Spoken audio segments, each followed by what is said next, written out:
ಮೊದಲನೇದಾಗಿ ನಮ್ಮ ಜೊತೆ ಇಲ್ಲ ಅವರು, ಆದ್ರೆ ನಾನು ಬಂದು ಕೆಲವು ಕ್ಷಣಗಳಲ್ಲಿ ಅವ್ರ ಜೊತೆನೆ ಬದುಕಿದಂತಹ ಅನುಭವ ಆಯ್ತು.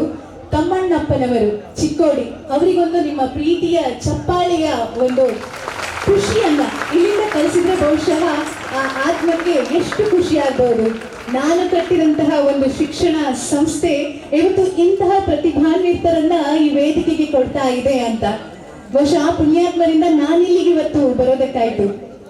ವೇದಿಕೆಯ ಮೇಲಿರುವಂತಹ ಅಧ್ಯಕ್ಷರಿಗೆ, ಹಾಗೆ ಆಡಳಿತ ಮಂಡಳಿಯ ಸದಸ್ಯರಿಗೆ, ಊರಿನ ಗಣ್ಯ ವ್ಯಕ್ತಿಗಳಿಗೆ, ಹಾಗೆ ನಾನಿಲ್ಲಿಗೆ ಬರೋದಕ್ಕೆ ಕಾರಣೀಕರ್ತರಾದ ನಿಮ್ಮ ನೆಚ್ಚಿನ ಪ್ರಾಂಶುಪಾಲರಿಗೆ ಬಹಳ ಮುಖ್ಯವಾಗಿ ವಂದನೆಗಳನ್ನ ಸಲ್ಲಿಸ್ತಾ, ಬೋಧಕ ಸಿಬ್ಬಂದಿಗಳು, ಬೋಧಕೇತರ ಸಿಬ್ಬಂದಿಗಳು, ಹಾಗೆ ನನ್ನ ನೆಚ್ಚಿನ ಕಿರಿಯ ಸ್ನೇಹಿತರು ಅಂತ ಕರಿಬೋದಾ ನಿಮ್ಮನ್ನ? ನಾನು ಹೇಳುವಂತ ಮಾತುಗಳು ಇಲ್ಲಿರುವಂತಹ ಹಿರಿಯರಿಗೆ ಅನ್ವಯ ಆಗೋದಿಲ್ಲ. ಯಾಕಂದ್ರೆ ಅವ್ರು ಇಲ್ಲಿದ್ದಾರೆ ಅಂತಂದ್ರೆ ಅದಕ್ಕೆ ಕಾರಣ ಅವರ ಸಾಧನೆ, ಅವರ ಅನುಭವ. ಅವರು ಬೇರೆಯವರಿಗಿಂತ ಭಿನ್ನರಾಗಿದ್ದಾರೆ, ಅದಕ್ಕೋಸ್ಕರ ಇಲ್ಲಿ ಈ ವೇದಿಕೆಯನ್ನ ಅಲಂಕರಿಸಿದ್ದಾರೆ. ಹಾಗಾಗಿ ಅವರಿಗೆ ನಾನು ವಂದನೆಗಳನ್ನ ಮಾತ್ರ ಹೇಳಬಲ್ಲೆ. ಆದ್ರೆ ನನ್ನ ಮಾತುಗಳು ನೀವು ಕೇಳಿದ್ರೆ ಮಾತ್ರ ಮಂಗಳೂರಿನಿಂದ ಇಲ್ಲಿ ತನಕ ಬಂದಿದ್ದಕ್ಕೆ ನನಗೆ ಖುಷಿ ಆಗತ್ತೆ. ಗಮನವಿಟ್ಟು ಕೇಳ್ತೀರಿ ಅಲ್ವಾ? ಇದು ಭಾಷಣ ಖಂಡಿತ ಅಲ್ಲ, ಯಾಕಂದ್ರೆ ಭಾಷಣ ಮಾಡಿದ್ರೆ ಬದಲಾವಣೆ ಆಗುತ್ತೆ ಅನ್ನುವಂತಹ ನಂಬಿಕೆ ನನಗಿಲ್ಲ. ಆದ್ರೆ ಒಂದಿಷ್ಟು ಚಿಕ್ಕ ಪುಟ್ಟ ಬದಲಾವಣೆಗಳಾದ್ರೂ ಆದ್ರೆ ನನಗೊಂಥರ ಖುಷಿ, ನಾನೇನೋ ಮಾಡಿದೆ ಅನ್ನುವಂತ ಒಂದು ಸಮಾಧಾನ, ಸಂತೃಪ್ತಿ. ಮತ್ತೇನಿದೆ, ಏನಾದ್ರೂ ಒಂದು ವಾಪಸ್ ಕೊಡ್ಬೇಕು. ಭೂಮಿ ಮೇಲೆ ಬಂದಿದೀವಿ ಅಲ್ವಾ? ನೋಡಿ, ಎಷ್ಟೊಂದು ಜೀವರಾಶಿಗಳಿವೆ. ನಮ್ಗೆ ಮನುಷ್ಯ ಜನ್ಮ ಕೊಟ್ಟಿದ್ದಾನೆ ಭಗವಂತ, ಅದಕ್ಕೆ ನಾವು ಎಷ್ಟು ಖುಷಿ ಪಡ್ಬೇಕು ಹೇಳಿ? ಅದೇ ನಮ್ಮ ಮೊದಲನೇ ಸಾಧನೆ ಮಾಡೋದಕ್ಕೆ ಪ್ರೇರಣೆ ಆಗ್ಬೇಕು. ಈ ಭೂಮಿ ಮೇಲೆ ಬಂದಾಗಿದೆ ಅಂತಂದ್ರೆ ಒಂದು ಉದ್ದೇಶ ಇದೆ. ನೋಡಿ, ಬೆಳಿಗ್ಗೆ ಸೂರ್ಯ ಆನ್ ಟೈಮಿಗೆ ಬರ್ತಾನೆ, ಬೆಳಕು ಕೊಡ್ತಾನೆ. ಗಿಡ ಮರಗಳು ನಾವೇನ್ ಕೊಡದೇ ಇದ್ರು, ನಾವು ಒಂದು ದಿನ ನೀರ್ ಹಾಕ್ಲಿಲ್ಲ ಅಂತಂದ್ರು ನಾವು ಹಣ್ಣು ಕೊಡ್ತವೆ ಅಲ್ವಾ? ನದಿಗಳು ನಮ್ಗೆ ನೀರ್ ಕೊಡ್ತವೆ. ನಿಮ್ಗಿಲ್ಲಿ ಯಾವ ನದಿ ನೀರ್ ಕೊಡ್ತಾ ಇದೆ? ಯಾವುದು? ಕೃಷ್ಣ. ಕೃಷ್ಣ ಅಲ್ಲ? ಕರೆಕ್ಟ್. ಕೃಷ್ಣ ನದಿಯನ್ನ ಪ್ರತಿದಿನ ಕೂಡ ನೆನಪು ಮಾಡ್ಕೋಬೇಕು. ಯಾಕಂದ್ರೆ ನಮ್ಮ ಮನೆಯಲ್ಲಿ ನೀರೆಲ್ಲಿಂದ ಬರುತ್ತೆ ಅಂತ ಕೇಳಿದ್ರೆ ನಲ್ಲಿ ಆನ್ ಮಾಡಿದ್ರೆ ಬರುತ್ತೆ ಅಂತ ಹೇಳೋದಲ್ಲ. ಆ ಬೆಟ್ಟಗಳಿಂದ ಹುಟ್ಟಿ ಬರುವಂತಹ ಒಂದು ನದಿಗೆ ಕೂಡ ಕೃತಜ್ಞತೆ ನಮ್ಗಿರ್ಬೇಕು. ಈಗ ಎಷ್ಟು ಜನ ಇವತ್ತು ಕೈಯಲ್ಲಿ ನೋಟ್ಬುಕ್ ಇಟ್ಕೊಂಡು ಬಂದಿದ್ದೀರಾ? Very good. ನಿಮ್ಮ ಸರ್ ಹತ್ರ ಮಾತಾಡುವಾಗ ಹೇಳ್ತಿದ್ದೆ, ನಾನು ಲೇಟ್ ಆಯ್ತೇನೋ ಹೇಳಿದ್ದು ಸರ್, ಆದ್ರೆ ಒಂದು ಚಿಕ್ಕ ನೋಟ್ಬುಕ್ ಇಟ್ಕೊಂಡು ಬರೋದಕ್ಕೆ ಹೇಳಿದ್ರೆ ಚೆನ್ನಾಗಿರ್ತಾ ಇತ್ತು ಅಂತ. ಥ್ಯಾಂಕ್ ಯು ಅದನ್ನ ಪಾಲಿಸಿದ್ದಕ್ಕಾಗಿ. ಈಗ ಹೇಳಿ ನನಗೆ, ನಿಮ್ಮ ಪ್ರಕಾರ ಜೀವನದಲ್ಲಿ ಯಶಸ್ಸು ಅಂತಂದ್ರೆ ಏನು? ಸಕ್ಸಸ್ ಅಂದ್ರೆ ಏನು? ಏನು ಗಟ್ಟಿಯಾಗಿ ಹೇಳಿ. ಮೈಕ್ ಬೇಕು ಅಂತಂದ್ರೆ ಇಲ್ಲಿಂದ ಮೈಕ್ ಕೊಡ್ತೇನೆ. ಆಗ ಸರ್ ಹೇಳ್ತಾ ಇದ್ರು, ಅವರು ಹೋಗೋ ತನಕ ನೀವೇನಾದ್ರೂ ಯೋಚನೆ ಮಾಡಿ ಬಿಡೋ ತನಕ ಅವ್ರು ನಿಮ್ಮನ್ನು ಬಿಡೋದಿಲ್ಲ ಅಂತ. ಅದಕ್ಕೆ ಇಲ್ಲಿಂದಲೇ ಶುರು ಮಾಡೋಣ ಅಂತ ಅನ್ಕೊಂಡೆ. ಸಕ್ಸಸ್ ಅಂದ್ರೆ ಏನು ನಿಮ್ಮ ಪ್ರಕಾರ ಹೇಳಿ? ಇಷ್ಟೊಂದು ಜನ ಪ್ರತಿಭಾನ್ವಿತ ವಿದ್ಯಾರ್ಥಿಗಳಿದ್ದೀರಾ. ಈ ವೇದಿಕೆಯಲ್ಲಿ ಸನ್ಮಾನ ಮಾಡೋದ್ರಲ್ಲಿ ನನಗೆ ಎನರ್ಜಿ ಬಂದಂಗಾಯ್ತು. ಒಬ್ಬ ಒಂದ್ ರೀತಿ ಈ ಸಾಧನೆ ಮಾಡೋರು ಹೇಗೆ ಗೊತ್ತ, ಅವ್ರಿಗೆ ಎನರ್ಜಿ ಬೇರೆಯವ್ರಿಗೆ ಹಂಚ್ತಾ ಇರ್ತಾರೆ, ಟ್ರಾನ್ಸ್ಫಾರ್ಮರ್ ತರ. ನಾನು ಅವರಿಂದ ತಗೊಂಡೆ ಈಗ ಸ್ವಲ್ಪ. ಈಗ ನೀವು ನನಗೆ ಅಲ್ಲಿಂದ ಕೊಡಿ. ಸಕ್ಸಸ್ ಅಂದ್ರೆ ಏನು? ಏನು ಏನಿರ್ಬೋದು? ಯಾರಾದ್ರೂ ಹೇಳಿ. ನಿಮ್ ಟೀಚರ್ಸ್ ಹೇಳೋದಲ್ಲ, ನೀವೇ ಹೇಳ್ಬೇಕೀಗ. ಅವ್ರಿಗೆ ಗೊತ್ತಿದೆ, ಅದಕ್ಕೋಸ್ಕರ ಅವ್ರು ಸಕ್ಸಸ್ಫುಲ್ ಟೀಚರ್ ಆಗಿದ್ದಾರೆ. ಹೇಳಿ, ಮೈಕ್ ಬೇಕಾ? ಯಾರಿಗಾದ್ರು ಮೈಕ್ ಬೇಕು ಅಂದ್ರೆ ಕೊಡಿ ಸರ್. ನನ್ ಭಾಷೆ ಅರ್ಥ ಆಗುತ್ತಲ್ಲ? What is success according to you? ನಿಮ್ಮ ಪ್ರಕಾರ ಯಶಸ್ಸು ಅಂದ್ರೆ ಏನು? ನೀವು ಹೇಳಿದ ಉತ್ತರ ತಪ್ಪು ಅಂತ ಅನ್ಕೋಬೇಡಿ, ಏನ್ ಹೇಳಿದ್ರು ಸರಿನೇ. ಯಾಕಂದ್ರೆ ನಿಮ್ಮ ಪ್ರಕಾರ ಯಶಸ್ಸು ಬೇರೆನೇ ಆಗಿರುತ್ತೆ, ಎಲ್ಲರಿಗೂ ಒಂದೇ ಆಗಿರ್ಬೇಕು ಅಂತಿಲ್ಲ. ಜೀವನದಲ್ಲಿ ಯಾವುದೇ ಸಮಸ್ಯೆ ಬಂದ್ರೂ ಗಟ್ಟಿಯಾಗಿ ಬದುಕು ತೋರಿಸೋದೇ ಸಕ್ಸಸ್. ಸಕ್ಸಸ್. ಹೋರಾಡುವುದೇ ಬದುಕು. ಡಾರ್ವಿನ್ನ ವಿಕಾಸವಾದದ ಸಿದ್ಧಾಂತವನ್ನ ನೀವು ತೆಗೆದು ನೋಡಿದ್ರೆ ಇಲ್ಲಿ ಹೋರಾಟ ಮಾಡುವಂತ ಜೀವಿಗಳು ಮಾತ್ರ ಬದುಕುಳಿತವೆ.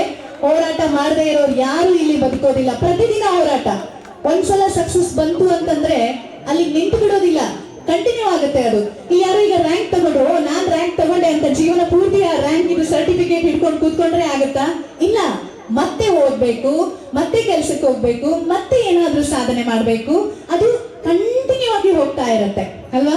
ನೋಡಿ, ಈಗ ಸುವರ್ಣ ಮಹೋತ್ಸವವನ್ನ ಈ ಶಿಕ್ಷಣ ಸಂಸ್ಥೆ ಆಚರಿಸ್ಕೊಳ್ತಾ ಇದೆ ಇವತ್ತು ಅಂತ ಹೇಳಿದ್ರೆ ಅದು 1-2 ದಿನದ ಸಾಧನೆ ಅಲ್ಲ, ಎಷ್ಟೋ ವರ್ಷಗಳಿಂದ ನಡ್ಕೊಂಡು ಬಂದಿರುವಂತ ಒಂದು ಸಾಧನೆ. ಹಾಗೆ ನಿಮ್ ಲೈಫ್ ಕೂಡ. ಇನ್ಯಾರಿದ್ದೀರಾ ಸಕ್ಸಸ್ ಬಗ್ಗೆ ಅರ್ಥ ಮಾಡ್ಕೊಂಡಿರೋರು? Pin drop silence. ಅದು ಖುಷಿ ಆಯ್ತು ನನ್ಗೆ, ಆದ್ರೆ ಆನ್ಸರ್ ಬೇಕು. ಯಾಕಂದ್ರೆ ನಮ್ಮ ಪ್ರಶ್ನೆ ಮಾಡುವಂತ ಶಕ್ತಿ ತುಂಬಾ important. Hello ma'am, this is Prakriti. Hi ಪ್ರಕೃತಿ. According to me, success means our dedication, hard work and blessing. This is the success. This is the success. So ನೀವು ಲೈಫಲ್ಲಿ ಏನಾಗಬೇಕು ಅಂತಿದ್ದೀರಾ? ಯೋಚನೆ ಮಾಡ್ತಿದ್ದೀರಾ? On the way. Okay, thank you Prakruthi, all the best. Yes, dedication ಖಂಡಿತವಾಗಿಯೂ ಬೇಕು ಒಬ್ಬ successful person ಆಗೋದಕ್ಕೆ. ಈಗ ನಾನೇ ಹೇಳ್ಬೇಕಾ, ಇನ್ನೇನಾದ್ರೂ ಆನ್ಸರ್ ಇದೆಯಾ? ನಾನೇ ಹೇಳ್ದಾ? ಕೆಲವರು ಹೇಳ್ತಾರೆ ಯಶಸ್ಸು ಅಂತಂದ್ರೆ ಹಣ ಗಳಿಸೋದು ಅಂತ, ಕೆಲವರು ಹೇಳ್ತಾರೆ ವಿದ್ಯೆಯನ್ನ ಗಳಿಸೋದು ಅಂತ, ಇನ್ ಕೆಲವರು ಹೇಳ್ತಾರೆ ಸಮಾಜದಲ್ಲಿ ಹೆಸರು ಗಳಿಸೋದು, ಮತ್ತೆ ಕೆಲವರು ಪಾಪ್ಯುಲಾರಿಟಿ. ಅದಂತೂ ಬಿಡಿ, ಹೇಳೋ ಹಾಗೆ ಇಲ್ಲ. ಒಂದಿಷ್ಟು ಮಿಲಿಯನ್ ಗಟ್ಟಲೆ ಫಾಲೋವರ್ಸ್ ಇದ್ರೆ ಆ ಒಂದು ವಿಡಿಯೋದಲ್ಲಿ ಏನಿರ್ಲಿ ಇಲ್ಲದೆ ಇರ್ಲಿ ಅವರನ್ನೇ ಸಕ್ಸಸ್ಫುಲ್ ಅಂತ ಅಂದುಕೊಳ್ಳುವಂತಹ ಕಾಲಘಟ್ಟದಲ್ಲಿ ನಾವಿದೀವಿ. ಯಾವತ್ತೂ ಮಕ್ಕಳನ್ನ ನೆನ್ಪಿಟ್ಕೊಳ್ಳಿ, ಜನಪ್ರಿಯತೆ ಅನ್ನೋದು ಸಕ್ಸಸ್ ಅಲ್ಲ. ಯಾರೋ ಒಬ್ರು ಫೇಮಸ್ ಆದ್ರು ಅಂದ ತಕ್ಷಣ ಫೇಮಸ್ ಆದವ್ರು ಎಲ್ಲ ಸಕ್ಸಸ್ಫುಲ್ ಆಗಿರ್ಲೇಬೇಕು ಅಂತೇನಿಲ್ಲ. ಯಾರಿಗೂ ಗೊತ್ತಿಲ್ಲದೆ ಇರುವಂತಹ ತೆರೆಮರೆಯಲ್ಲಿ ಇದ್ಕೊಂಡು ಕೆಲಸ ಮಾಡ್ತಾ ಇರುವಂತಹ ಅದೆಷ್ಟೋ ಸಕ್ಸಸ್ಫುಲ್ ಜನ ಯಾಕೆ ನೀವ್ ಇಲ್ಲಿ ಓದ್ಬೇಕು ಅಂತ ನಿಮ್ಮ ತಂದೆ ತಾಯಿಗಳೇ ಬೆಳಿಗ್ಗೆಯಿಂದ ಸಂಜೆವರೆಗೂ ಕಷ್ಟಪಟ್ಟು ಕೆಲಸ ಮಾಡ್ತಿದಾರಲ್ಲ, ಅದು ಕೂಡ ಸಕ್ಸಸ್ಸೇ. ಯಾವತ್ತಾದ್ರೂ ಯೋಚನೆ ಮಾಡಿದೀರಾ ಅವರೆಷ್ಟು ಕಷ್ಟಪಡ್ತಾರೆ? ಅವ್ರಿಗಿಲ್ಲ ಅಂತಂದ್ರೂ ಪರವಾಗಿಲ್ಲ, ನಿಮಗ್ ಕಡಿಮೆ ಮಾಡಲ್ಲ ಅವರು. ಅವ್ರು ಹೇಳ್ಕೊಳ್ಳೋದೇ ಇಲ್ಲ ಅವ್ರ ಸಮಸ್ಯೆ. ಹೋಗಿ ಇವತ್ತು ನಿಮ್ಮ ಅಪ್ಪನ ಚಪ್ಪಲಿಯನ್ನ ಒಂದ್ ಸ್ವಲ್ಪ ಪರೀಕ್ಷೆ ಮಾಡಿ ನೋಡಿ, ಅದೆಷ್ಟು ಸವದಿದೆ ಅಂತ. ಅವರ ಶರ್ಟ್ ನೋಡಿ, ಅವ್ರು ಯಾವಾಗ ಲಾಸ್ಟ್ ಟೈಮ್ ಹೊಸ ಬಟ್ಟೆ ತಕೊಂಡ್ರು ಅಂತ ಕೇಳಿ. ನಿಮ್ಮಮ್ಮ ಹೊಸ ಸೀರೆ ತಗೊಂಡಿದ್ ಯಾವಾಗ ಅಂತ ಕೇಳಿ. ನಿಮ್ಮಮ್ಮಂಗೆ ಏನ್ ಕನಸಿತ್ತು ಅಂತ ಕೇಳಿ. ಆಗ ನಿಮಗ್ ಗೊತ್ತಾಗತ್ತೆ ಅವರ ಕನಸುಗಳೆಲ್ಲ ಸೈಡಿಗೆ ಇಟ್ಕೊಂಡು ನನ್ಗೀಗ ಬೇಡ, ನನ್ ಮಗನಿಗಿರ್ಲಿ, ನನ್ ಮಗಳಿಗಿರ್ಲಿ ಅಂತ ಉಳ್ಸ್ಕೊಂಡು ಬರ್ತಾ ಇರ್ತಾರೆ. ಏನ್ ಹೇಳಿ ಅವರ ಈ ಸಾಧನೆಗೆ ಬೆಲೆ ಕಟ್ಟೋದಕ್ಕಾಗತ್ತಾ? ನಿಜವಾದಂತಹ ಯಶಸ್ಸು ಅಂತಂದ್ರೆ ಒಬ್ಬ ವ್ಯಕ್ತಿ ತನ್ನ ಸುತ್ತಮುತ್ತ ಇರುವಂತಹ ಪ್ರಪಂಚದಿಂದ ಸಿಗುವಂತದನ್ನ ಬಳಸಿಕೊಂಡು ಕಾರಣಗಳನ್ನ ಕೊಡದೆ ತಾನು ಬೆಳೆದು ಒಂದು ಕಾಲ ಮೇಲೆ ನಿಂತ್ಕೊಂಡು ವಾಪಸ್ ಕೊಡೋದು. ಆ ವಾಪಸ್ ಕೊಡೋದು ದೊಡ್ಡ ಮಟ್ಟದಲ್ಲೇ ಆಗ್ಬೇಕು ಅಂತಿಲ್ಲ, ಹಣವನ್ನೇ ಕೊಡಬೇಕು ಅಂತಿಲ್ಲ ಸಮಾಜಕ್ಕೆ. ಯಾವ ರೂಪದಲ್ಲಾದ್ರೂ ಸರಿ, ನಿಮ್ಮಲ್ಲಿರುವಂತಹ ಒಳ್ಳೆ ವಿಚಾರಗಳನ್ನ ಹಂಚ್ಕೊಳ್ಳೋದಾಗಿರ್ಬೋದು, ಇನ್ಯಾರಿಗಾದ್ರೂ ಮಾರ್ಗದರ್ಶನ ಕೊಡೋದಾಗಿರ್ಬೋದು, ಇಲ್ಲ ನಿಮ್ಮ ಊರಲ್ಲಿ ಈಗ ನೀವು ಯೋಚನೆ ಮಾಡೋದು ನಾನೊಂದು ಸಕ್ಸಸ್ಫುಲ್ ವ್ಯಕ್ತಿಯಾಗಿ ಈ ವೇದಿಕೆ ಮೇಲೆ ಕೂತ್ಕೋತೀನಿ, ನಾನು ಓದಿದಂತಹ ಜನತಾ ಶಿಕ್ಷಣ ಸಂಘದ ಈ ಸಂಸ್ಥೆಗೆ ಏನಿದೆ ಇಲ್ಲಿ ಕೂತ್ಕೊಂಡು ಮುಂದೆ ಬರುವಂತ ರ್ಯಾಂಕ್ ಸ್ಟೂಡೆಂಟ್ಸ್ಗೆಲ್ಲ ಪ್ರೈಸ್ ಕೊಡ್ತೀನಿ, ಸನ್ಮಾನ ಮಾಡ್ತೀನಿ ಅಂತ ಇವತ್ತೇ ಶಪಥ ಮಾಡಿ. ಆಗತ್ತೆ? ಆಗೋದಿಲ್ಲ ಅಂತ ಯಾರಿಗಾದ್ರೂ ಅನ್ನಿಸ್ತಾ ಇದೆಯಾ ಇದೆಲ್ಲ ಆಗೋದಿಲ್ಲ ಅಂತ? ಇಲ್ಲ ಅಲ್ಲ. ಇವತ್ತು ಇಲ್ಲಿ ಗುರಿ ಇಟ್ಕೊಳ್ಳಿ, ನಾನು ಇಲ್ಲಿರ್ಬೇಕು ಅಂತ. ಇನ್ನೊಂದು 10 ವರ್ಷ ಆದ್ಮೇಲೆ ನೋಡಿ ಏನಾಗತ್ತೆ ಅಂತ. ಓಕೆ, ಅದಕ್ಕೆ ಇಲ್ಲಿರುವಂತಹ ಎಷ್ಟು ಜನ ಈಗ ಗುರಿಗಳನ್ನ ಇಟ್ಕೊಂಡಿದ್ದೀರಾ, ಜೀವನದಲ್ಲಿ ಏನಾಗ್ಬೇಕು ಅನ್ನುವಂತ ಕನಸು ಎಷ್ಟು ಜನರಿಗಿದೆ? ಯಾಕಂದ್ರೆ ಡಾಕ್ಟರ್ APJ ಅಬ್ದುಲ್ ಕಲಾಂ ಯಾವಾಗ್ಲೂ ಹೇಳ್ತಾರೆ ಕನಸನ್ನ ಕಾಣ್ಬೇಕು ಅನ್ನುವಂತ ಮಾತನ್ನ. ಅಂದ್ರೆ ನಿದ್ದೆ ಮಾಡಿದಾಗ ಬರೋದು ಕನಸಲ್ಲ, ನಮ್ಮನ್ನ ನಿದ್ದೆ ಮಾಡದಂತೆ ಬಿಡುವುದು, ಅಂದ್ರೆ ನಮ್ಮನ್ನ ನಿದ್ದೆ ಮಾಡೋದಕ್ಕೆ ಬಿಡಬಾರ್ದು, ಅದು ಕನಸು ಅಂತ. ಅಯ್ಯೋ, ನಾನು ಈ ಸಲ ರ್ಯಾಂಕ್ ಬರಬೇಕು, ನಾನು ಈ ಸಲ ಏನಾದ್ರೂ ಸಾಧನೆ ಮಾಡ್ಬೇಕು, ಅಪ್ಪ ಅಮ್ಮಂಗೆ ಖುಷಿ ಕೊಡ್ಬೇಕು, ನಮ್ಮ ಟೀಚರ್ಸ್ಗೆ ಖುಷಿ ಪಡ್ಬೇಕು, ನನ್ನ ಒಂದು ಫೋಟೋ ಇಲ್ಲಿ ಬ್ಯಾನರ್ ಅಲ್ಲಿ ಹಾಕ್ಬೇಕು, ಇಲ್ಲಿ ಇವರಿಗೆ ಶುಭಾಶಯಗಳು ಅಂತ ಕಾಲೇಜಿಂದ ಹಾಕ್ಬೇಕು, ಊರವರೆಲ್ಲ ನನ್ನ ನೀನೇ ಅಲ್ವಾ ರ್ಯಾಂಕ್ ತಗೊಂಡಿದ್ದು, ಖುಷಿ ಆಯ್ತು ಅಂತ ಅಭಿನಂದಿಸ್ಬೇಕು. ಈ ತರ ಆಸೆಗಳೆಲ್ಲ ಇರ್ಬೇಕಲ್ವಾ ಜೀವನದಲ್ಲಿ? ಯಾರಿಗೆಲ್ಲ ಸಾಧನೆಯ ಒಂದು ಕನಸಿನ ಬಗ್ಗೆ ಅರಿವಿದೆ? ಎಷ್ಟು ಜನ ಕನಸು ಕಂಡಿದ್ದೀರಾ ಹೇಳಿ ನೋಡುವ? ಪರವಾಗಿಲ್ಲ, ಕಂಡಿಲ್ಲ ಅಂತಂದ್ರೂ ಇವತ್ತಿಗೆ ಕಾಣ್ಬೇಕು ನೀವು. ವೆರಿ ಗುಡ್, ಒಂದು ಕೈ ಬರ್ತಾ ಇದೆ, ಜೋರಾದ ಚಪ್ಪಾಳೆ ಅವ್ರಿಗೆ. ಏನಾಗ್ಬೇಕು ಅಂತಿದ್ದೀರಾ ನೀವು? ನಿಜವಾಗಿ ಮನಸ್ಸಿನಿಂದ ಮಾತು ಬರುತ್ತೆ ಅಂತಂದ್ರೆ ಮೈಕ್ ಬೇಕು ಅಂತಿಲ್ಲ. ಆಗ್ಲೇ ಹೇಳಿದ್ರಿ ಹೋರಾಟದ ಬದುಕು ಅಂತ, ಅಲ್ಲಿಂದಲೇ ವಾಯ್ಸ್ ಬಂದ್ಬಿಡ್ಬೇಕು. ಮೈಕ್ ಇಲ್ಲ ಅಂತಂದ್ರೆ ನನ್ ಧ್ವನಿ ಬರುತ್ತೆ ಅಂತ ಅಲ್ವಾ? ಎಸ್, ನಂದೇ ಆದ ಸಾಮ್ರಾಜ್ಯ ಕಟ್ಬೇಕು. ನಿಮ್ಮದೇ ಆದಂತಹ ಸಾಮ್ರಾಜ್ಯ.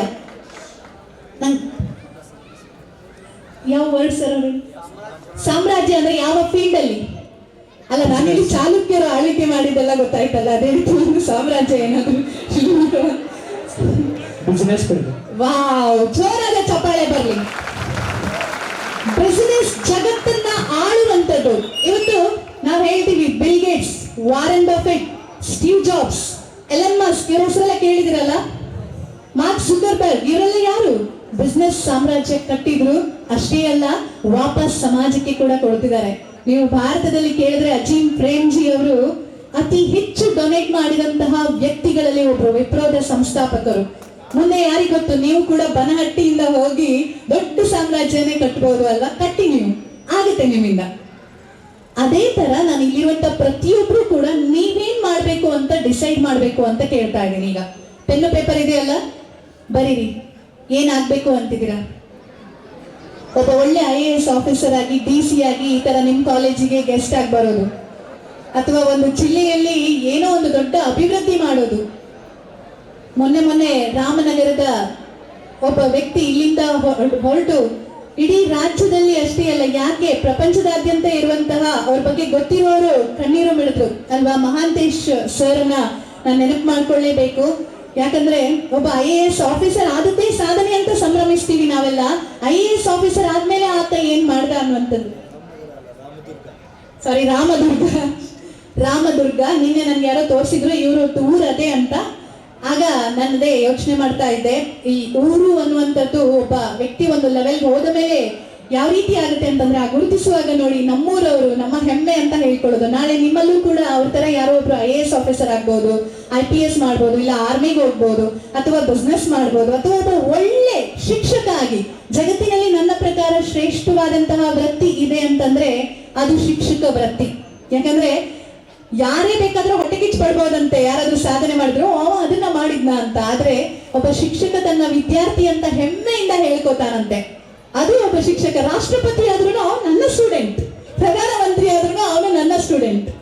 ಅಂತಹ ಅದ್ಭುತ ಶಿಕ್ಷಕರು ಕೂಡ ನೀವಾಗ್ಬಹುದು. ನಿಮ್ ಬನಹಟ್ಟಿಯಲ್ಲಿರುವಂತಹ ಶಿಕ್ಷಕರು ಒಬ್ಬೊಬ್ರು ನಿರೂಪಣೆ ಮಾಡ್ತಿದ್ದಾರೆ, ನಾನು ನೋಡ್ತಾ ಇದ್ದೀನಿ. ಅವ್ರ ಮಾತಲ್ಲಿ ಆ ಪಂಚ್, ಆ ಶಕ್ತಿ, ಎನರ್ಜಿ, ಹೇಳುವಾಗ ಅವ್ರಿಗೆ ಆಗುವಂತ ಖುಷಿ. ಇವ್ರು ನಮ್ ಶಾಲೆಗೆ ಹೆಮ್ಮೆ ತಂದಿದ್ದಾರೆ, ಇವ್ರು ನಮ್ ಜಿಲ್ಲೆಗೆ ಹೆಮ್ಮೆ ತಂದಿದ್ದಾರೆ. ಆ ಎನರ್ಜಿನೇ ಸಾಕು ನಿಮ್ಗೆ ನಾವು ಏನಾದ್ರೂ ಮಾಡ್ಬೇಕು ಅನ್ನುವಂಥದ್ದನ್ನ. ಅಂದ್ರೆ ನಾವು ಮಾತಾಡಿದ್ರೆ ಆ ತರ ಬುಲೆಟ್ ತರ ಇರ್ಬೇಕು, ಎದುರುಗಡೆ ಇರೋರಿಗೆ ಕೇಳ್ಬೇಕು ಅಂತ ಅನ್ನಿಸ್ಬೇಕು. ಇಲ್ಲಿದ್ರೆ ಬೋರ್ ಆಗೋಗ್ಬಿಡುತ್ತೆ ಅಲ್ವಾ? ಆಗ್ಲೇ ಒಂದು ಅರ್ಥ ಅಂತ ಹೇಳ್ತಾರೆ ಮಾತಿಗೆ. ಸರಿ, ನಿಮ್ಮ ಕನಸುಗಳನ್ನ ಬರೆದಿಟ್ರಾ? ಪರವಾಗಿಲ್ಲ, ಇಷ್ಟು ಟೈಮಲ್ಲಿ ಬರೆಯೋದಕ್ಕೆ ಆಗೋದಿಲ್ಲ. ನೀವು ಮನೆಗೆ ಹೋದ್ಮೇಲೆ ಸ್ವಲ್ಪ ಟೈಮ್ ಕೊಡಿ, ಥಿಂಕ್ ಮಾಡಿ. ನಿಮ್ಮ ಕನಸುಗಳೇನು? 10 ವರ್ಷದಲ್ಲಿ ನೀವು ಯಾವ ಒಂದು ಸ್ಥಾನದಲ್ಲಿ ಇರೋದಕ್ಕೆ ಇಷ್ಟಪಡ್ತೀರಾ ಅದನ್ನ ಬರೀರಿ.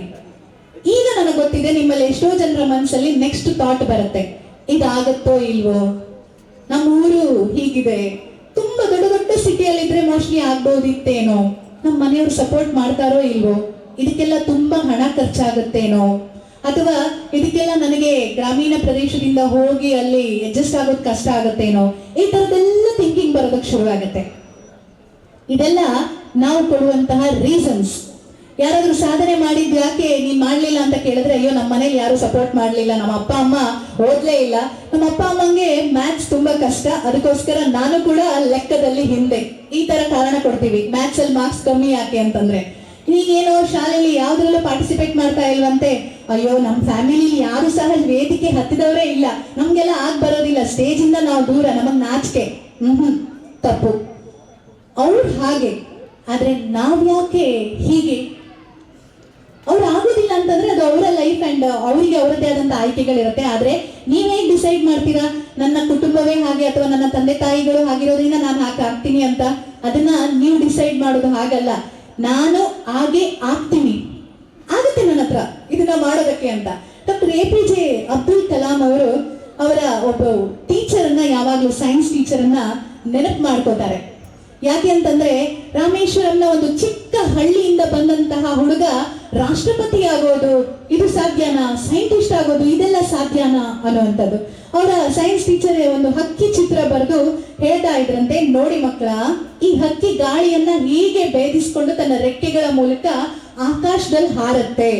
ನೀವು ಕೂಡ ಈ ಹಕ್ಕಿ ತರ ಆಗ್ಬೇಕು, ನಂತರ ಆಗ್ಬೇಡಿ. ನಾನು ಕೇವಲ ಈ ಊರಿಗಷ್ಟೇ ಸೀಮಿತ ಆದೆ, ಆದ್ರೆ ನೀವು ಹಕ್ಕಿ ತರ ಜಗತ್ತೆಲ್ಲ ಹಾರಾಡಿ ಮಕ್ಕಳೇ ಅಂತ. ಒಂದಿನ ಹೀಗೆ ಅಲ್ಲಿ ನದಿ ತೀರದಲ್ಲಿದ್ದಾಗ ಕೇಳಿದ್ರಂತೆ ಅವರ ಟೀಚರ್ ಹತ್ರ, APJ ಅಬ್ದುಲ್ ಕಲಾಂ ಅವರು, ನೀವೇನೋ ಹೇಳಿದ್ರಿ ಮೇಷ್ಟ್ರೆ, ಹಕ್ಕಿ ರೆಕ್ಕೆಯನ್ನ ಬಡ್ದು ಗಾಳಿಯನ್ನ ಹಿಂದೆ ಹಾಕಿ ಹೋಗುತ್ತೆ, ಆ ವಿಮಾನ ಹಾರುತ್ತಲ್ಲ ಅದು ರೆಕ್ಕೆ ಬಡಿಯೋದಿಲ್ಲ ಅಲ್ಲ, ಹೀಗೆ ನಿಲ್ಲುತ್ತಲ್ಲ ಹೇಗೆ ಅಂತ ಒಂದು ಚಿಕ್ಕ ಹುಡುಗನ ಮುಗ್ಧ ಪ್ರಶ್ನೆ. ಆಗ ಟೀಚರ್ ಹೇಳ್ತಾರಂತೆ, ಅದೇನೋ ಅಪ್ಪ, ಟೆಕ್ನಾಲಜಿಯಲ್ಲಿ ಬಹಳಷ್ಟು ವಿಚಾರಗಳಿವೆ, ಅದನ್ನ ನೀನೇ ತಿಳ್ಕೋಬೇಕು, ನೀನ್ ದೊಡ್ಡವನಾದ್ಮೇಲೆ ಈ ತರದೊಂದು ಫ್ಲೈಟ್ ಅನ್ನ ಮಾಡಿ ಅದ್ರ ಮೇಲೆ ಕೂತು ಹಾರಿ ಹೋಗು, ಇಲ್ಲೇ ನಿಲ್ಬೇಡ ನೀನು ಅಂತ. ಅವರು ಪ್ರತಿ ವೇದಿಕೆಯಲ್ಲೂ ಅವರ ಟೀಚರ್ನ ನೆನಪು ಮಾಡ್ಕೋತಾರೆ. ಬಹುಶಃ ಆ ಗುರು ಇಲ್ಲೇ ಇದ್ರೆ ನಾನು ಏನೂ ಆಗ್ತಿರ್ಲಿಲ್ವೇನೋ ಅಂತ. ನಿಮಗೂ ಕೂಡ ಅಂತಹ ಶಿಕ್ಷಕರು ಇಲ್ಲಿ ನಿಮ್ಮ ಅಕ್ಕಪಕ್ಕ ನಿಮ್ಮ ಕಾಲೇಜಲ್ಲೇ ಇದ್ದಾರೆ, ಜೊತೆಗೆ ನಿಮ್ಮ ಪೇರೆಂಟ್ಸ್ ಸಪೋರ್ಟ್ ಮಾಡೋರು. ಏನಂತೂ ಬಿಡಿ, ನೀವು ಸೋಷಿಯಲ್ ಮೀಡಿಯಾದಲ್ಲಿ ಬೇಡದೇ ಇರೋದನ್ನ ನೋಡೋದಕ್ಕಿಂತ ಒಳ್ಳೊಳ್ಳೆ ಸ್ಫೂರ್ತಿದಾಯಕ ಭಾಷಣಗಳನ್ನ ಕೇಳಿದ್ರೆ ಅಲ್ಲೇ ವಿಷಯಗಳು ಸಿಕ್ಕಿಬಿಡುತ್ತೆ ಅಲ್ವಾ. ಈಗ ನೋಡಿ, ಡಾಕ್ಟರ್ APJ ಅಬ್ದುಲ್ ಕಲಾಂ ಅವ್ರನ್ನ ನಾವು ಎಷ್ಟು ನೆನಪು ಮಾಡ್ಕೋತೀವಿ, ಎಷ್ಟು ಅವರನ್ನ ಪ್ರೀತಿಸ್ತೀವಿ, ಮನಸ್ಸಲ್ಲಿ ಇಟ್ಕೊಂಡಿದೀವಿ ಅವರನ್ನ. ಎಂತಹ ಒಂದು ಅದ್ಭುತ ವ್ಯಕ್ತಿತ್ವ, ಸಿಂಪ್ಲಿಸಿಟಿ, ದೇಶಕ್ಕೋಸ್ಕರ ಸೇವೆ ಮಾಡ್ಬೇಕು ಅನ್ನುವಂತ ಅವರ ತುಡಿತ, ಇದನ್ನೆಲ್ಲ ನೋಡಿದಾಗ ನಿಮ್ಗೂ ಅನ್ಸೋದಿಲ್ವಾ ನಾವು ಕೂಡ ಅವ್ರ ತರ ಏನಾದ್ರೂ ಮಾಡ್ಬೇಕು ಅಂತ? ಎಲ್ಲರಿಗೂ ದೊಡ್ಡ ದೊಡ್ಡ ಸಾಧನೆಗಳನ್ನ ಮಾಡ್ಲಿಕ್ಕಾಗತ್ತೆ ಅಂತಲ್ಲ, ನಮಗೆ ಅಂತ ಒಂದು ದೇವರು ಪ್ರತಿಭೆನ ಕೊಟ್ಟಿರ್ತಾನೆ ಅಲ್ವಾ. ಸೊ ಇಲ್ಲಿರೋ ಎಷ್ಟು ಜನ ನಂಬ್ತೀರಾ ಈ ಟ್ಯಾಲೆಂಟ್ ಅಥವಾ ಪ್ರತಿಭೆ ಅನ್ನೋದು ಹುಟ್ಟುವಾಗ್ಲೇ ಬರುತ್ತೆ ಅಂತ? ಕೈ ಎತ್ತಿ. ಈ ಪ್ರತಿಭೆ ಅನ್ನುವಂಥದ್ದು ಹುಟ್ಟುವಾಗ್ಲೇ ಬಂದ್ಬಿಟ್ಟಿರುತ್ತೆ. ಅಂದ್ರೆ ಇಲ್ಲಿ ಯಾರೋ ಹಾಡುವಾಗ ಪ್ರೈಸ್ ತಗೊಂಡ್ರಲ್ವಾ, ಅವ್ರು ಹುಟ್ಟುವಾಗ್ಲೇ ಅವರಿಗೆ ಪ್ರತಿಭೆ ಬಂದಿದೆ, ಅದಕ್ಕೆ ಹಾಡಿದ್ರು, ಅವ್ರು ಸಾಧನೆ ಮಾಡಿದ್ರು ಅಂತ. ಆತರ ಅನ್ಕೊಂಡಿರೋರು ಕೈ ಎತ್ತಿ. ಅದು ಆಪೋಸಿಟ್, ಅದಲ್ಲ, ಇಲ್ಲ ಹುಟ್ಟಿದ ಮೇಲೆ ಅವ್ರಿಗೆ ಬಂತು ಅನ್ನೋರು ಕೈ ಎತ್ತಿ. ಎರಡಕ್ಕೂ ಕೈ ಎತ್ತೇ ಇದ್ರೆ ನಾನೀಗ ಏನ್ ಮಾಡೋದು ಗೊತ್ತಾಗ್ತಿಲ್ಲ. ಮೇಡಮ್ ಲಾಸ್ಟ್ ಸೀಟಿಂದ ಬರ್ತಾ ಇದೆ, ಲಾಸ್ಟ್ ಬೆಂಚರ್ಸ್ ಯಾವಾಗ್ಲೂ ಟಾಪರ್ಸ್ ಅಂತ. ಇಲ್ಲಿರೋರು ಹುಟ್ಟಿದ ಮೇಲೆ ಪ್ರತಿಭೆ ಬರುತ್ತೆ ಅನ್ನೋರು ಕೈ ಎತ್ತಿ.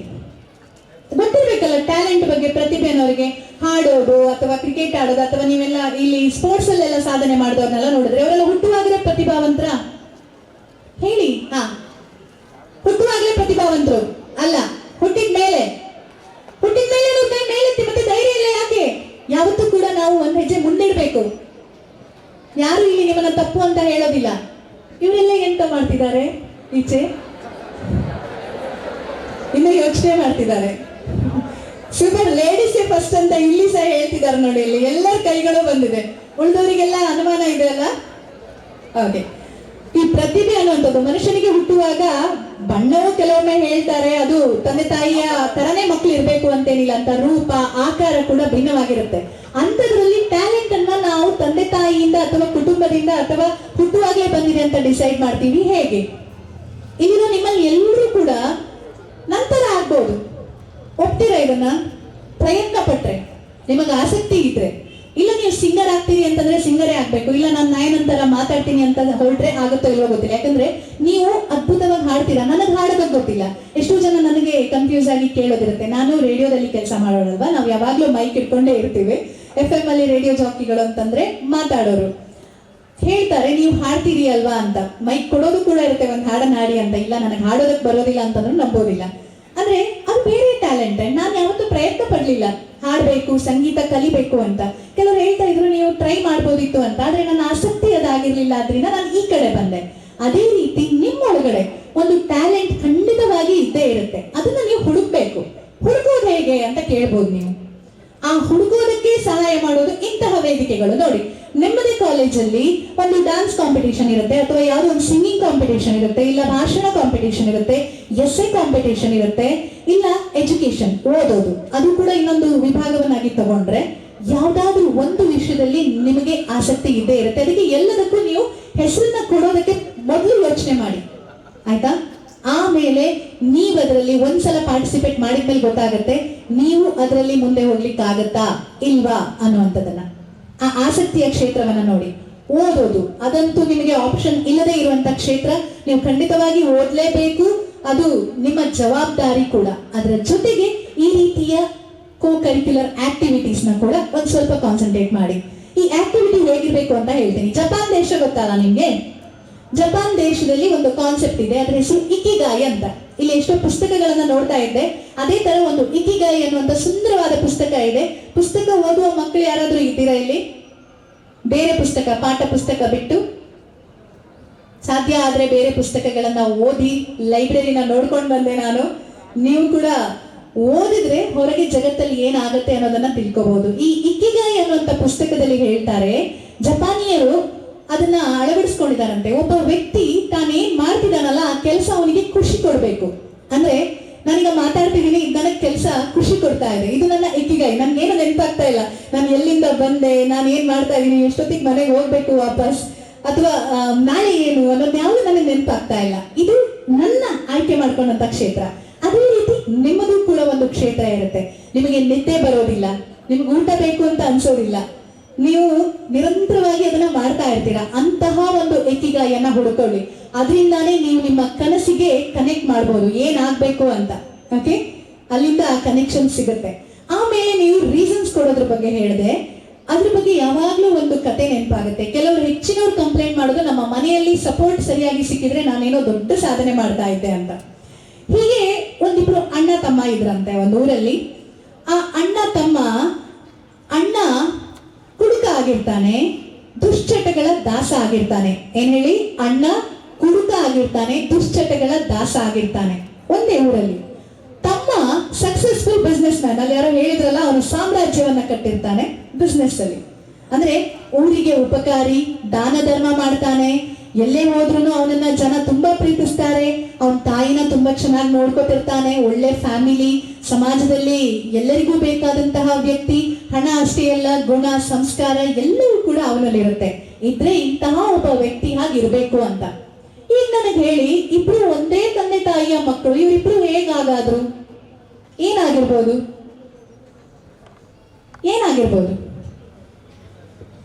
ಏನು? ಓಕೆ, ನಂತರ ಮಾಧ್ಯಮದಲ್ಲಿರುವವರು ಒಂದು ಪ್ರಶ್ನೆ ಕೇಳೋದಕ್ಕೆ ಅಂತ, ಇಂಟರ್ವ್ಯೂ ಮಾಡೋದಕ್ಕೆ ಅಂತ ಹೋದ್ರಂತೆ. ಮೊದಲು ಅಣ್ಣನ ಹತ್ರ ಹೋಗ್ತಾರೆ. ನೀವು ಈ ತರ ಯಾವಾಗ ನೋಡಿದ್ರು ಕುಡ್ಕೊಂಡೇ ಬಿದ್ದಿರ್ತೀರಾ, ಯಾವಾಗ ನೋಡಿದ್ರು ಮನೆಗೆ ಬಂದು ಗಲಾಟೆ ಮಾಡ್ತೀರಾ, ಹೆಂಡತಿ ಮಕ್ಕಳನ್ನ ಒಂದ್ ಸ್ವಲ್ಪನೂ ಚೆನ್ನಾಗಿ ನೋಡ್ಕೊಳ್ಳೋದಿಲ್ಲ, ನೀವು ಹೀಗಾದ್ರಲ್ಲ, ನೀವು ಯೋಚನೆ ಮಾಡಿದಾಗ ನಿಮ್ಗೆ ಏನ್ ಕಾರಣ ಅಂತ ಅನ್ಸುತ್ತೆ ಅಂತ ಕೇಳಿದ್ರಂತೆ. ಅವ್ರು ಹೇಳಿದ್ರಂತೆ, ಇದಕ್ಕೆಲ್ಲ ಕಾರಣ ನಮ್ಮ ಅಪ್ಪ ಅಂತ. ಯಾರು ಹೇಳಿ? ಅಪ್ಪ ಅಂತ. ನಿಮ್ಮ ಅಪ್ಪ ಹೇಗ್ ಕಾರಣ ಆದ್ರು? ಏನ್ ಮಾಡಿದ್ರು ಅವರು ಅಂತ. ನಮ್ಮಪ್ಪ ದೊಡ್ಡ ಕುಡುಕ ಆಗಿದ್ದ. ನಮ್ಮಪ್ಪ ಯಾವಾಗ್ಲೂ ಬಂದು ಅಮ್ಮನ್ ಹೊಡಿತಾ ಇದ್ದ, ಹಣ ಕೊಡು ಅಂತ ಪೀಡಿಸ್ತಾ ಇದ್ದ. ದಾರಿಲೆಲ್ಲ ಬಿದ್ದಿರ್ತಾ ಇದ್ದ. ರಸ್ತೆಯಲ್ಲಿ ಹೋಗೋ ಜನರೆಲ್ಲ ಚೀತು ಅಂತ ಹೇಳ್ತಾ ಇದ್ರು. ಶಾಲೆಯಲ್ಲಿ ನನಗೆ ಕುಡುಕನ್ ಮಗ ಅಂತ ಹೀಯಾಳಿಸ್ತಾ ಇದ್ರು. ಸಮಾಜದಲ್ಲಿ ಗೌರವ ಬಿಡಿ, ನಮಗೆ ಮನೇಲಿ ಊಟ ಮಾಡೋದಕ್ಕೆ ಅನ್ನ ಇರ್ತಿರ್ಲಿಲ್ಲ. ನಮ್ಮಮ್ಮ ಯಾವಾಗ್ಲೂ ಕಣ್ಣೀರ್ ಹಾಕ್ತಾ ಇದ್ಲು. ಅವಳು ನಮ್ಮನ್ನ ಓಡಿಸೋದಕ್ಕೆ, ನಮ್ಗೇನಾದ್ರೂ ಒಂದು ಹೊಟ್ಟೆ ತುಂಬಿಸೋದಕ್ಕೆ ಎಷ್ಟು ಕಷ್ಟಪಡ್ತಾ ಇದ್ಲು ಅಂತ ಹೇಳೋದಕ್ಕಾಗ್ತಾ ಇರ್ಲಿಲ್ಲ.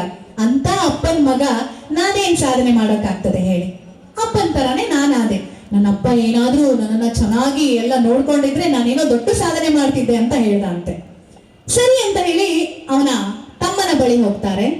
ನೀವು ಇಷ್ಟೆಲ್ಲ ಸಾಧನೆ ಮಾಡಿದಿರಾ, ಇಷ್ಟು ದೊಡ್ಡ ಸಾಮ್ರಾಜ್ಯ ಕಟ್ಟಿದ್ದೀರಾ, ಇದಕ್ಕೆ ಕಾರಣ ಏನು ಅಂತ ಕೇಳ್ತಾರಂತೆ. ಆಗ ಅವನು, ನನಗೆ ಇದನ್ನೆಲ್ಲ ಮಾಡೋದಕ್ಕೆ ಕಾರಣ ನಮ್ಮ ಅಪ್ಪ ಅಂತ ಹೇಳ್ತಾನಂತೆ. ಹೇಗೆ?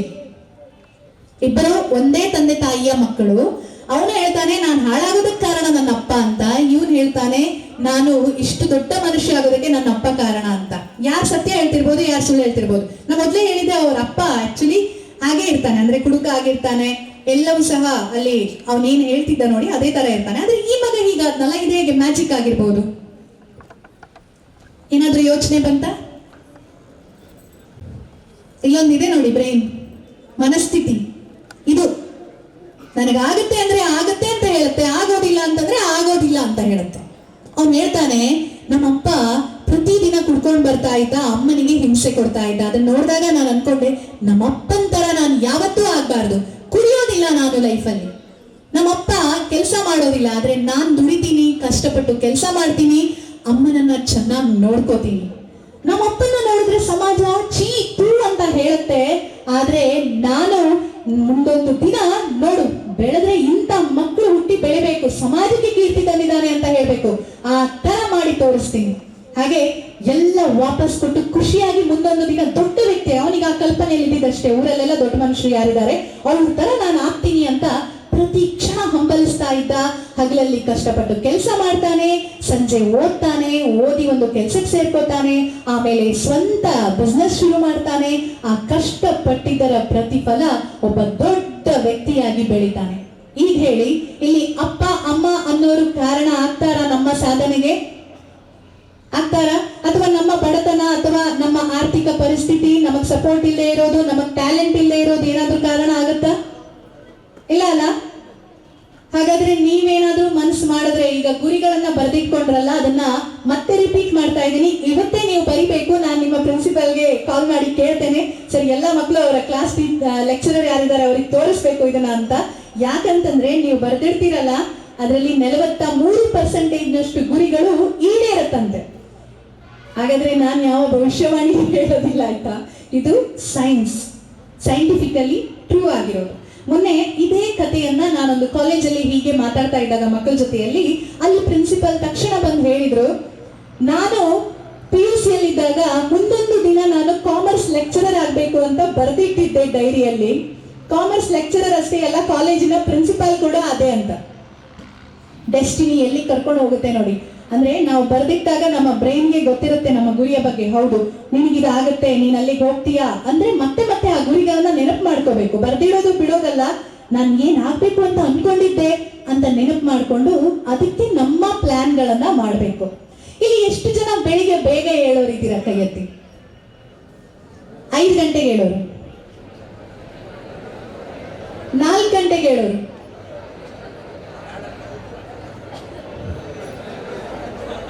4 ಗಂಟೆಗೆ ಹೇಳೋರು, 3. Thank god.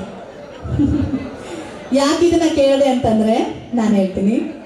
5 ಗಂಟೆಗೆ ಅಥವಾ ನೀವು 3 ಗಂಟೆ ಮೇಲೆ ಅದನ್ನ ಬ್ರಾಹ್ಮಿ ಮುಹೂರ್ತ ಅಂತ ಹೇಳ್ತಾರೆ, ಬ್ರಹ್ಮನ ಮುಹೂರ್ತ ಅಂತ ಹೇಳ್ತಾರೆ. ಅಂದ್ರೆ ಸೃಷ್ಟಿಕರ್ತ ಬ್ರಹ್ಮ ಆ ಸಮಯದಲ್ಲಿ ಜಗತ್ತನ್ನ ಸೃಷ್ಟಿ ಮಾಡ್ತಾನೆ, ಅಂದ್ರೆ ಜೀವರಾಶಿಗಳನ್ನ ಸೃಷ್ಟಿ ಮಾಡ್ತಾನೆ ಅಂತ ನಾವು ನಂಬ್ತೀವಿ. ಆ ಟೈಮಲ್ಲಿ ನಮ್ಮ ವಾತಾವರಣ ಹೇಗಿರುತ್ತೆ ನೀವು ಸೈನ್ಸ್ ಪ್ರಕಾರ ಯೋಚನೆ ಮಾಡಿ. ಗಿಡ ಮರಗಳು ಆಹಾರ ತಯಾರಿಸೋದಕ್ಕೆ ರೆಡಿ ಆಗ್ತವೆ, ವಾತಾವರಣ ಸೈಲೆಂಟ್ ಆಗಿರುತ್ತೆ, ಜಗತ್ತು ನಿದ್ದೆ ಮಾಡ್ತಾ ಇರುತ್ತೆ. ಈ ಜಗತ್ತು ನಿದ್ದೆ ಮಾಡ್ತಾ ಇರುವಂತ ಸಮಯದಲ್ಲಿ ನಮ್ಮ ಎನರ್ಜಿ ಡಬಲ್ ಇರುತ್ತೆ. ನಾವು ಏನ್ ಅನ್ಕೊಂಡ್ರು ಆ ಬ್ರಾಹ್ಮಿ ಮುಹೂರ್ತದಲ್ಲಿ ಅದು ನೆರವೇರುತ್ತೆ ಅಂತ ಹೇಳ್ತಾರೆ. ಆದ್ರೆ ದೃಢ ಸಂಕಲ್ಪ ಮಾಡಬೇಕು, ಡೀಪ್ ಬ್ರೀತ್. ಯಾವಾಗ್ಲೂ ನಾವು ಶಾರ್ಟ್ ಆಗಿ ಉಸಿರಾಡೋದಕ್ಕಿಂತ ಯಾವುದೇ ಒಂದು ಡಿಸಿಷನ್ ತಗೋಬೇಕಾದ್ರೆ ಆ ನಿಮ್ಮ ಉಸಿರಾಟ ಇದೆ ಅಲ್ವಾ, ಅದು ಆಳವಾಗಿ ನಿಮ್ಮ ಹೃದಯದ ತನಕ ತಾಗ್ಬೇಕದು. ನಾನು ಇದನ್ನ ಮಾಡೇ ಮಾಡ್ತೀನಿ, ನನ್ನ ಗುರಿ ಇದೆ, ನನ್ನಿಂದ ಆಗುತ್ತೆ ಅಂತ. ರಾಬಿನ್ ಶರ್ಮಾ ಅಂತ ಹೆಸರಾಂತ ಇಂಗ್ಲಿಷ್ ಲೇಖಕರೊಬ್ಬರಿದ್ದಾರೆ. ಅವರೊಂದು ಪುಸ್ತಕ ಬರೆದಿದ್ದಾರೆ, ಅದು 5 AM ಕ್ಲಬ್ ಅಂತ. ಬರೀ 5 ಗಂಟೆಗೆ ಹೇಳೋದ್ರಿಂದ ಏನೇನೆಲ್ಲ ಮ್ಯಾಜಿಕ್ ಸೃಷ್ಟಿ ಮಾಡಬಹುದು ಅಂತ ಹೇಳ್ತಾರೆ ಇಷ್ಟು ದಪ್ಪ ಪುಸ್ತಕದಲ್ಲಿ. ಒಂದೇ ಒಂದು ವಿಷಯ, ಜಗತ್ತಿನ 90% ಸಾಧಕರನ್ನ ನೀವು ನೋಡಿದ್ರೆ ಅವರಲ್ಲಿ ಇರುವಂತಹ ಸಿಮಿಲಾರಿಟಿ ಏನ್ ಗೊತ್ತಾ? ಒಂದು, ಅವರು ಬೆಳಿಗ್ಗೆ ಬೇಗ ಹೇಳ್ತಾರಂತೆ. ಇನ್ನೊಂದು, ಅವರು ಪುಸ್ತಕಗಳನ್ನ ಹೆಚ್ಚಾಗಿ ಓದ್ತಾರಂತೆ. ಆ ಜ್ಞಾನ ಅನ್ನುವಂಥದ್ದು, ಹಾಗೆ ಅವರ ಶಿಸ್ತು, ಡೆಡಿಕೇಶನ್ ಅವ್ರನ್ನ ಆ ಲೆವೆಲ್ಗೆ ಕರ್ಕೊಂಡು ಹೋಗುತ್ತೆ. ಈಗ ನೆಕ್ಸ್ಟ್ ವಿಷಯಕ್ಕೆ ಬರೋಣ. ಬೆಳಿಗ್ಗೆ ಎದ್ದ ತಕ್ಷಣ ಫಸ್ಟ್ ಏನ್ ಮಾಡ್ತೀರಾ ನೀವು? ಓದೋದು, ಬೇರೆ ಏನೋ ಮಾಡೋದೇ ಇಲ್ಲ. ಅಲ್ಲಿ ಬ್ರಷ್ ಮಾಡ್ಬೇಕು ತಾನೆ, ಸ್ನಾನ ಮಾಡ್ಬೇಕು ತಾನೆ. ಬೆಳಿಗ್ಗೆ ಎದ್ದ ತಕ್ಷಣ ನಮ್ಮ ಅಜ್ಜಿ ಹೇಳ್ತಾ ಇದ್ರು ಯಾವಾಗ್ಲೂ, ದೇವ್ರ ಫೋಟೋ ನೋಡ್ಬೇಕು, ಆಮೇಲೆ ಆಕಾಶ ನೋಡ್ಬೇಕು, ಗಿಡ ಮರಗಳ ತಲೆಯನ್ನ ಹಸಿರನ್ನ ನೋಡ್ಬೇಕು. ಅದ್ರಲ್ಲೂ ಅವ್ರು ನಂಗೆ ಕಡ್ಡಾಯವಾಗಿ ಹೇಳ್ತಾ ಇದ್ರು, ತೆಂಗಿನ ಮರ ಈ ತರ ಫಲ ಕೊಡುವಂತ, ನಮ್ ಕಡೆ ತೆಂಗಿನ ಮರ ಜಾಸ್ತಿ ಅಲ್ವಾ, ಫಲ ಕೊಡುವಂತ ಮರಗಳನ್ನ ನೋಡ್ಬೇಕು ಅಂತ. ಆವಾಗ ನಾನು ಪ್ರಶ್ನೆ ಮಾಡ್ತಿರ್ಲಿಲ್ಲ, ಯಾಕಂದ್ರೆ ನಮ್ಗೆಲ್ಲ ಅಷ್ಟು ಪ್ರಶ್ನೆ ಮಾಡೋ ಸ್ವಾತಂತ್ರ್ಯ ಇರ್ತಿರ್ಲಿಲ್ಲ, ಹೆದರ್ತಾ ಇದ್ವಿ ಅಜ್ಜಿಗೆ. ನೋಡ, ನಮ್ಮ ಹಿರಿಯರು ಹೇಳಿದಾರೆ, ಅದನ್ನ ಪಾಲಿಸ್ಕೊಂಡು ಬಂದಿದೀವಿ ನಾವು, ನೀನು ಇದನ್ನ ಮಾಡ್ಬೇಕು ಅಷ್ಟೇ. ನಮ್ಗಷ್ಟೆಲ್ಲ ಅಧಿಕ ಪ್ರಸಂಗಿತನದ ಬುದ್ಧಿಯೂ ಇರ್ಲಿಲ್ಲ, ಆದ್ರಿಂದ ನಾವೇನು ಕೇಳೋದಕ್ಕೆ ಹೋಗ್ಲಿಲ್ಲ. ದೊಡ್ಡ ಆಗ್ತಾ ಹೋಗ್ತಿದ್ದಾಗೆ ಅನ್ಸ್ತು, ಯಾಕೆ ಹೀಗೆ ಅಂತ. ನಾನು ಯೋಗ ಕ್ಲಾಸಿಗೆ ಹೋಗೋದಕ್ಕೆ ಶುರು ಮಾಡಿದಾಗ ಅಲ್ಲಿ ಯೋಗ ಗುರುಗಳು ಹೇಳ್ತಾ ಇದ್ರು, ಹಸಿರು ಬಣ್ಣ ಕಣ್ಣಿಗೆ ಆಹ್ಲಾದಮಯ, ನಮಗೆ ಎನರ್ಜಿ ಕೊಡುತ್ತೆ ಅಂತ. ನೀವು ಸಹ ಬೆಳಿಗ್ಗೆ ಎದ್ದು ಈ ತರ ದೇವ್ರ ಫೋಟೋ ನೋಡೋದು ಅಥವಾ ಹಸಿರನ್ನ ನೋಡೋದು, ಆ ಪಾಸಿಟಿವ್ ಎನರ್ಜಿ ಅನ್ನುವಂಥದ್ದು. ಈ ಕಡೆ ಒಂದು ಹಾಡಿದಲ್ಲ, ಬೆಳಗಾಗ ಎದ್ದು ಯಾರ್ಯಾರ ನೆನೆದೇವು, ಎಳ್ಳು ಜೀರಿಗೆ ಬೆಳೆವ ಭೂಮ್ತಾಯಿ. ಕೇಳಿದಿರಾ ಈ ಹಾಡನ್ನ? ಜನಪದ ಹಾಡನ್ನ ಕೇಳಿದಿರಾ? ಅಂದ್ರೆ ಭೂಮಿ ತಾಯಿ ನಿನ್ನ ನಾವು ದಿನವಿಡೀ ತುಳಿತಾ ಇದ್ದೀವಿ, ನಮ್ಮನ್ನ ಆಶೀರ್ವಾದ ಮಾಡ್ತಾಯಿ ನೀನು ಅಂತ ಹೇಳಿ ಅವಳನ್ನ ಕಣ್ಣಿಗೆ ಉತ್ಕೊಂಡು ಭೂಮಿ ತಾಯಿಯನ್ನ ನೆನಿಬೇಕಂತೆ, ಆ ಸೂರ್ಯ ದೇವನನ್ನ ನೆನಿಬೇಕಂತೆ, ಆಕಾಶವನ್ನ ನೆನಿಬೇಕಂತೆ. ಅಂದ್ರೆ ಇದೆಲ್ಲ ನಮಗೆ ಅರ್ಥ ಎನರ್ಜಿ ಕೊಡುತ್ತೆ. ನಾವೀಗ ಏನ್ ಮಾಡ್ತೀವಿ, ಮೊಬೈಲ್ ಅಲ್ಲಿ ಅಲ್ರಾಮ್ ಇಟ್ಕೋತೀವಿ, ಮೊಬೈಲ್ ಅನ್ನ ಅಲ್ರಾಮ್ ಆಫ್ ಮಾಡ್ಕೊಳ್ಳೋ ನೆಪದಲ್ಲಿ ಹೋಗಿ ಅಲ್ಲೇ ಸ್ಟಾರ್ಟ್ ಆಗುತ್ತೆ scrolling. Insta, Facebook, YouTube, social media ಜಗತ್ತು, ವಾಟ್ಸ್ಆಪ್ ಅಲ್ಲಿ ಮೆಸೇಜು, ಏನಾಗ್ತಾ ಇದೆ ತಕ್ಷಣ ನೋಡ್ಬೇಕು. ನೋಡಿದ ತಕ್ಷಣ ಕ್ಯೂರಿಯಾಸಿಟಿ, ಒಂದ್ ನೋಡಿದ ತಕ್ಷಣ ಇನ್ನೊಂದು, ಅದೇ ಹಾಗೆ ಇದೆ. ನಮಗೆ ಗೊತ್ತಿರೋದಕ್ಕಿಂತ ನಾನೀಗ ಇಲ್ಲಿ ನಿಮ್ಮ ಊರಿಗೆ ಬರ್ತಾ ಇದ್ದೀನಿ ಅಂತ ಗೂಗಲ್ ಅಲ್ಲಿ ಸರ್ಚ್ ಮಾಡಿದ್ರೆ ನೆಕ್ಸ್ಟ್ ಬರುತ್ತೆ ಇಲ್ಲಿ ಯಾವ್ದೆಲ್ಲ ಫೇಮಸ್ ಇದೆ ಅನ್ನುವಂಥ ವಿಚಾರಗಳು. ಅವರಿಗೆ ಗೊತ್ತಾಯ್ತು ನಾನು ಇಲ್ಲಿ ಬರ್ತಾ ಇದ್ದೀನಿ, ಈ ಊರಿನ ಬಗ್ಗೆ ಸರ್ಚ್ ಮಾಡ್ತಾ ಇದ್ದೀನಿ ಅಂತ. ಅದೇ ಟೆಕ್ನಾಲಜಿ ನಮ್ಮನ್ನ ಕಂಪ್ಲೀಟ್ ಆಗಿ ವಶಕ್ಕೆ ತಗೊಳ್ತಾ ಇದೆ. ಆದ್ರೆ ನಾವು ಅದಕ್ಕೆ ನಮ್ಮ ತಲೆ ಕೊಡೋದಲ್ಲ. ಬೆಳಿಗ್ಗೆ ಮೊಬೈಲ್ ಯಾರೆಲ್ಲ ನೋಡ್ತೀರಿ ನೋಡಿ, ಅವರಿಗೆ ಡಿಸಿಷನ್ ತೆಗೆದುಕೊಳ್ಳುವಂತ ಸಾಮರ್ಥ್ಯವೇ ಇರೋದಿಲ್ಲ ಅಂತೆ. ಅಂದ್ರೆ ಡೊಪಮೈನ್ ಅನ್ನುವಂತಹ ಖುಷಿಗೆ ಕಾರಣ ಆಗುವಂತಹ ಒಂದು ಹಾರ್ಮೋನ್ ಇದೆಯಲ್ಲ, ಅದು ರಿಲೀಸ್ ಆಗುತ್ತೆ. ಓಹ್ ಏನೋ ನೋಡ್ತೀವಿ, ಖುಷಿ ಆಗುತ್ತೆ, ಹಾ ಚೆನ್ನಾಗಿದೆ, ಮುಗೀತು. 10 ಗಂಟೆ ಆಗುವಷ್ಟೊತ್ತಿಗೆ ನಮ್ಮ ಎನರ್ಜಿ ಎಲ್ಲ ಡಲ್ ಆಗ್ಬಿಡುತ್ತೆ. ಕ್ಲಾಸಲ್ಲಿ ಕೂತ್ಕೊಂಡು ಪಾಠ ಕೇಳೋಕ್ಕಾಗಲ್ಲ, ಯಾವುದ್ರ ಮೇಲೂ ಹಿಡಿತಾ ಇಲ್ಲ. ಈಗ ನಾನು ಭಾಷಣ ಮಾಡ್ತಾ ಇದ್ದೀನಿ, ನನಗೂ ಗೊತ್ತಿದೆ ಎಷ್ಟೋ ಜನರಿಗೆ ಇಲ್ಲಿ ಕಾನ್ಸಂಟ್ರೇಟ್ ಮಾಡೋದು ಅಟ್ಲೀಸ್ಟ್ 30 ನಿಮಿಷವಾದ್ರೂ ನಿಮಗೆ ಕಾನ್ಸಂಟ್ರೇಟ್ ಮಾಡುವಂತಹ ಒಂದು ಕೆಪಾಸಿಟಿ ಇರಲೇಬೇಕು. ಯಾಕಂದ್ರೆ ನಿಮ್ಮ ಏಜ್, ನಿಮಗೆ ಬೇರೆ ಚಿಂತೆಗಳಿಲ್ಲ. ನಮ್ಮ ಅಪ್ಪ ಅಮ್ಮ ಆದ್ರೆ ಅಥವಾ ಹಿರಿಯರಾದ್ರೆ ಅಯ್ಯೋ ಈ ತಿಂಗಳ ಕೊನೆ ಬರ್ತಾ ಇದೆ, ಈಗ ಏನ್ ಮಾಡ್ಬೇಕು, ಮಗ ಈ ಕಾಲೇಜ್ ಬಿಟ್ಟು ಬೇರೆ ಕಾಲೇಜಿಗೆ ಸೇರ್ಬೇಕು, ಅವನಿಗೆ ಏನಾದ್ರೂ ವ್ಯವಸ್ಥೆ ಆಗ್ಬೇಕು, ಮಗಳ ಮದುವೆಗೆ ನಡೆದಿದ್ದಾಳೆ ಅವಳಿಗೆ ಮದುವೆ ಮಾಡ್ಬೇಕು, ಎಷ್ಟೊಂದು ಚಿಂತೆ ಇರ್ತಾರ ಅವರು. ನಿಮಗೆ ಯಾವ ಚಿಂತೆ ಇದೆ? ಇಲ್ಲ ಅಲ್ವಾ? ಮೊಬೈಲ್ ನೋಡಿ ಆ ಎನರ್ಜಿಯನ್ನ ಕಮ್ಮಿ ಮಾಡ್ಕೋಬೇಡಿ. ಇನ್ನೊಂದು, ಈ ಮೊಬೈಲ್ ಅನ್ನುವಂಥದ್ದು ಎಷ್ಟು ಖತರ್ನಾಕ್ ಅಂತಂದ್ರೆ ಆ ರೇಡಿಯೇಷನ್ಗಳು ನಮ್ಮನ್ನ ಜೀವವೇ ಇಲ್ಲದೆ ಇರೋ ತರ ಮಾಡ್ತವೆ. ಮೊನ್ನೆ ನನಗೆ ತುಂಬಾ ಗೊತ್ತಿದ್ದವರೊಬ್ರು ಒಂದು ಸ್ಟೋರಿಯನ್ನ ಶೇರ್ ಮಾಡ್ತಾ ಇದ್ರು. ಇದು ನಿಜ ನಡೆದಿದ್ದು. ಇದೇ ಒಂದು ವಿಡಿಯೋ ಮಾಡಿ ನಾನು ಸಾಮಾಜಿಕ ಜಾಲತಾಣಕ್ಕೆ ಹಾಕಿದ್ದೆ. ಕಾರಣ ಏನು ಅಂತಂದ್ರೆ ಪ್ರತಿ ಮನೆಯ ಕತೆ ಇದು ಅಂತ. ಮಗಳು 9ನೇ ಕ್ಲಾಸ್, ಮೊಬೈಲ್ ನೋಡ್ತಾ ಇರ್ತಾಳೆ, ರೀಲ್ಸ್ ನೋಡ್ತಾ ಇರ್ತಾಳೆ, ಇಡೀ ದಿನ ರೀಲ್ಸ್ ನೋಡು. ಅಮ್ಮನಿಗೆ ನೋಡಿ ನೋಡಿ ಸಾಕಾಗಿರುತ್ತೆ. ಅಮ್ಮ ಆ ಮೊಬೈಲ್ ಅನ್ನ ಕಿತ್ಕೊತಾರೆ. ಕಿತ್ಕೊಂಡ ತಕ್ಷಣ ಅಮ್ಮನನ್ನ ತೆಗೆದು ದೂಡಿ ಬಿಡ್ತಾಳೆ. ಅಮ್ಮ ಕೆಳಗಡೆ ಬಿದ್ದು ಅವರಿಗೆ ಅಲ್ಲಿರುವಂತಹ ಒಂದು ಆ ಕಾಟ್ ಮಂಚ ಇರುತ್ತೆ ಅಲ್ವಾ, ಅದು ತಲೆಗೆ ಬಡಿಯುತ್ತೆ. ಅವರಿಗೆ ನೋವಾಗುತ್ತೆ. ನೋವಂದ್ರೆ ತುಂಬಾ ನೋವಾಗುತ್ತೆ. ನಾನು ನೋವಲ್ಲಿ ಕಿರ್ಚ್ತಾರೆ ಅವರು. ಕಿರ್ಚಿದ್ರು ಮೊಬೈಲ್ ಬಿಡೋದಿಲ್ಲ. ಆದ್ರೆ ಇವಳು ಆ ಮೊಬೈಲ್ ಅನ್ನು ಕಿತ್ಕೊಂಡು ಅಮ್ಮನಿಗೆ ಹೊಡಿಲಿಕ್ಕೆ ಶುರು ಮಾಡ್ತಾಳೆ. ಮೊಬೈಲ್ ಕಿತ್ಕೊಂಡು ಹೋಗಿ ಬೇರೆ ಕಡೆ ಹೋಗಿ ಕೂತ್ಕೋತಾಳೆ. ಈಗ ಹೇಳಿ, ಆ ಅಮ್ಮನಿಗೆ ಆ ನೋವಿನಿಂದ ಕಣ್ಣೀರು ಬರುತ್ತಾ ಅಥವಾ ಮಗಳ ವರ್ತನೆಯಿಂದ ಕಣ್ಣೀರು ಬರುತ್ತಾ? ಹೌದಲ್ಲ? ನಾವಿಂತ ಮಕ್ಕಳಾಗ್ಬೇಕಾ? ಬೇಡ ಅಲ್ಲ? ಅದನ್ನೇ ನಾನು ಹೇಳ್ತಿರೋದು. ನನಗೆ ಅದನ್ನ ಕೇಳಿದಾಗ ಬಹಳ ಬೇಜಾರಾಯ್ತು. ಯಾಕಂದ್ರೆ ನಾವು ಸಮಾಜದಲ್ಲಿ ಬಹಳಷ್ಟು ಸಮಸ್ಯೆಗಳನ್ನು ನೋಡ್ತಾ ಇದ್ದೀವಿ. ಇವತ್ತು ಮೊಬೈಲ್ ಇಂದ ಭಾವನೆಗಳೇ ಇಲ್ಲಲ್ಲ, ಇಮೋಷನ್ಸೇ ಇಲ್ಲ. ದಾರಿಲಿ ಹೋಗ್ತಾ ಇದೆ, ಮೊಬೈಲ್ ನೋಡ್ತಾ ಹೋಗ್ತಾ ಇದೀವಿ, ಯಾರೊಬ್ರು ದುಡ್ಕೊಂಡು ಒದ್ದಾಡ್ತಾ ಇದ್ದಾರೆ, ಅವ್ರಿಗೇನೋ ಬಿಸಿಲಿಗೇನೋ ಬಿದ್ದಿದ್ದಾರೆ, ನೀರೇನೋ ಬೇಕು, ನಮ್ಮ ಕೈಯಲ್ಲಿ ನೀರಿದೆ, ಅವ್ರಿಗೆ ನೀರು ಕೊಟ್ಟು ಉಪಚಾರ ಮಾಡುವಂತ ಸೌಜನ್ಯ ನಮ್ಮಲ್ಲಿ ಇಲ್ಲ. ಅದಕ್ಕೆ ಕಾರಣ ನಮ್ಗೇನೋ ಫೀಲೇ ಆಗೋದಿಲ್ಲ. ದಾರಿಲಿ ಯಾವ್ದು ನಾಯಿ ಹಸಿವೆಯಿಂದ ಇರುತ್ತೆ, ಅದಕ್ಕೇನೋ ಒಂದು ತಿನ್ನೋದಕ್ಕೆ ಹಾಕೋಣ ಅಂತ ಅನ್ನಿಸ್ಬೇಕು ಅಂತಂದ್ರೆ ಫೀಲಿಂಗೇ ಇಲ್ಲ. ಇನ್ಯಾರೋ ಹೇಳ್ತಿದ್ದಾರೆ ಅಲ್ಲಿ ಯಾರಿಗೋ ಏನೋ ಆಯ್ತಂತೆ, ನಮ್ ಕಣ್ಣಲ್ಲಿ ಒಂದು ಹನಿ ನೀರು ಬರ್ತಾ ಇಲ್ಲ. ಓ ಹೌದಾ? ನಾವು ಮನುಷ್ಯರ ಏನಾಗ್ಬೇಕು? ನಾವು ಮನುಷ್ಯರಾಗ್ಬೇಕು. ಅದಕ್ಕೋಸ್ಕರ ಮೊಬೈಲ್ ಅನ್ನ ಬಳಸಬೇಡಿ ಅಂತ ನಾನು ಹೇಳ್ತಿರೋದಲ್ಲ. ಅದನ್ನ ಎಷ್ಟು ಬಳಸಬೇಕು, ಅದನ್ನ ಎಷ್ಟು ಸೀಮಿತಗೊಳಿಸಬೇಕು. ಎದುರುಗಡೆ ಇರುವಂತ ವ್ಯಕ್ತಿ ಮಾತಾಡ್ತಿದ್ದಾನೆ ಅಂತಂದ್ರೆ ಅವನಿಗೊಂದು ಗೌರವ ಕೊಡೋಣ. ಇವತ್ತು ನಿಮ್ಮ ಶಿಲ್ಪಾ ಮ್ಯಾಮ್ ಬೆಳಿಗ್ಗೆ ನನ್ನನ್ನ ಸ್ವಾಗತ ಮಾಡೋದಕ್ಕೆ ಬಂದ್ರು. ಅವ್ರ ಮುಖದಲ್ಲಿ ತಂದಾಗೂ ನೋಡ್ಬೇಕು, ಆ ಎನರ್ಜಿ ನೋಡ್ಬೇಕು. ಖುಷಿ ಆಯ್ತು ನನಗೆ. ನಾನು ಅವರು ಫಸ್ಟ್ ಟೈಮ್ ಮೀಟ್ ಆಗಿದ್ದು, ಅವ್ರು ನನಗೆ ಪರಿಚಯ ಇಲ್ಲ, ಆದ್ರೆ ಅವರು ನಮ್ಮ ಹತ್ರದವರೇ ಅಂತ ಅನ್ಸೋದಕ್ಕೆ ಶುರು ಆಯ್ತು ನನಗೆ. ಇಲ್ಲಿಗೆ ಬಂದ್ಮೇಲೆ ನಿಮ್ಮ ಪ್ರಿನ್ಸಿಪಾಲ್ ಅನ್ನ ಮೀಟ್ ಮಾಡಿದೆ. ಫೋನಲ್ಲಿ ಮಾತಾಡಿದ್ಬಿಟ್ರೆ ಬೇರೆ ಏನೂ ಗೊತ್ತಿಲ್ಲ. ನಾನು ಹೇಳಿದೆ ಸರ್ ಇಲ್ಲಿ ತನಕ ಬರ್ಬೇಕು ಅಂತಂದ್ರೆ ಸರ್ ಏನು ಅಷ್ಟು ದೂರದಿಂದ ಬರ್ಬೇಕಂತ ನಾನು ಬಂದಿದ್ದಿಲ್ಲ. ಹೇಳ್ಬೇಕು ಅಂತಂದ್ರೆ ನನ್ನ ಕನಸಿತ್ತು ಒಂದು, ಬಾದಾಮಿ, ಐಹೊಳೆ, ಪಟ್ಟದಕಲ್ಲು ಇದನ್ನೆಲ್ಲ ನೋಡ್ಬೇಕು ಅಂತ. ಬೇರೆ ಪ್ಲೇಸಸ್ಗೆಲ್ಲ ಹೋಗಿದೆ, ಈ ಕಡೆ ಬರೋದಕ್ಕೆ ಕಾಲ ಕೂಡಿ ಬಂದೇ ಇರಲೇ ಇಲ್ಲ. ಆದ್ರೆ ಸರ್ ಹೇಳಿದ್ರು ಇಲ್ಲ ನೋಡಿ ಮೇಡಮ್ ಏನಾದ್ರು ಅಂದ್ರೆ ಅವರಿಗೆ ಒಂದು ಆಸಕ್ತಿ ಇತ್ತು ನಾನು ಇಲ್ಲಿ ಬಂದು ಮಾತಾಡ್ಬೇಕು ಅಂತ. ಯಾಕಂದ್ರೆ ನಮ್ಮ ಮಕ್ಕಳು ಸಾಧನೆ ಮಾಡಬೇಕು, ನಮ್ಮ ಊರು ಸಾಧನೆ ಮಾಡಬೇಕು, ನಮ್ಮ ಶಿಕ್ಷಣ ಸಂಸ್ಥೆಯ ಮಕ್ಕಳು ದೊಡ್ಡ ದೊಡ್ಡ ಸ್ಥಾನದಲ್ಲಿದ್ದಾರೆ, ಇನ್ನೂ ದೊಡ್ಡ ದೊಡ್ಡ ಸ್ಥಾನಕ್ಕೆ ಹೋಗ್ಬೇಕು ಅಂತ ಎಷ್ಟೋ ಜನರನ್ನ ಎಲ್ಲೆಲ್ಲಿಂದಲೋ ಕರೆದು ಇಲ್ಲಿ ವೇದಿಕೆ ಕೊಟ್ಟು ಮಾತಾಡಿಸ್ತಿದ್ದಾರೆ ಅಂತಂದ್ರೆ ಅದು ಯಾರಿಗೋಸ್ಕರ? ಅವರಿಗೋಸ್ಕರ ಅಲ್ಲ, ವಿದ್ಯಾರ್ಥಿಗಳಿಗೋಸ್ಕರ, ಸಮಾಜಕ್ಕೋಸ್ಕರ. ಶಿಕ್ಷಣ ಸಂಸ್ಥೆ ಅಂತಂದ್ರೆ ಕೇವಲ ಪುಸ್ತಕದ ಬದನೆಕಾಯಿ ಹೇಳ್ಕೊಡೋದಷ್ಟೇ ಅಲ್ಲ, ಹೊರ ಜಗತ್ತಲ್ಲಿ ಏನಾಗ್ತಾ ಇದೆ ಅದಕ್ಕೆ ಸರಿಯಾಗಿ ನಾವು ಹೇಗೆ ಕಾಂಪೀಟ್ ಮಾಡಬೇಕು, ಹೇಗೆ ಸ್ಪರ್ಧೆ ಮಾಡಬೇಕು. ಈಗ ನಿಮ್ಮ ಸ್ಪರ್ಧೆ ಅನ್ನೋದು ಹೇಗಿರ್ಬೇಕು ಅಂತಂದ್ರೆ, ಈಗ ಕನ್ನಡದಲ್ಲಿ ನೀವೆಲ್ಲರೂ ತುಂಬಾ ಚೆನ್ನಾಗಿ ಮಾತಾಡ್ತೀರಾ ನಂಗೆ ಗೊತ್ತಿದೆ. ಇಲ್ಲಿ ಇಂಗ್ಲಿಷ್ ಕಮ್ಯುನಿಕೇಶನ್ ವಿಷಯದಲ್ಲಿ ಎಷ್ಟು ಜನರಿಗೆ ಕಾನ್ಫಿಡೆಂಟ್ ಆಗಿ ನಾನು ಮಾತಾಡ್ತೀನಿ ಅನ್ನುವಂತ ಒಂದು ನಂಬಿಕೆ ಇದೆ? ಟ್ರೈ ಮಾಡ್ತೀನಿ ಅಂತ ಅಲ್ಪ ಸ್ವಲ್ಪ ಪರವಾಗಿಲ್ಲ.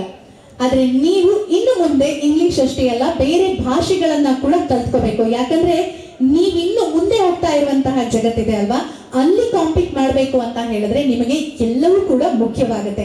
ಯೋಚನೆನ ನಾವು ಮಾತೃಭಾಷೆಯಲ್ಲಿ ಮಾಡಿದಾಗ ನಿಜವಾಗ್ಲೂ ಅದೊಂದು ಅದ್ಭುತ ಶಿಕ್ಷಣ ಅಂತ ಹೇಳ್ತಾರೆ. ನೀವೆಲ್ಲ ಪುಣ್ಯ ಮಾಡಿದ್ದೀರಾ. ಯಾಕಂದ್ರೆ ಜಗತ್ತಿನ ಅತ್ಯಂತ ದೊಡ್ಡ ದೊಡ್ಡ ಸಾಧನೆ ಮಾಡಿದಂತಹ ಒಂದು ದೇಶಗಳೆಲ್ಲ ಏನಿದೆ ಅವರ ಮಾತೃಭಾಷೆಯನ್ನೇ ಅವರು ಎಜುಕೇಶನ್ ಅಲ್ಲಿ ಫಾಲೋ ಮಾಡ್ತಾ ಇದ್ದಾರೆ.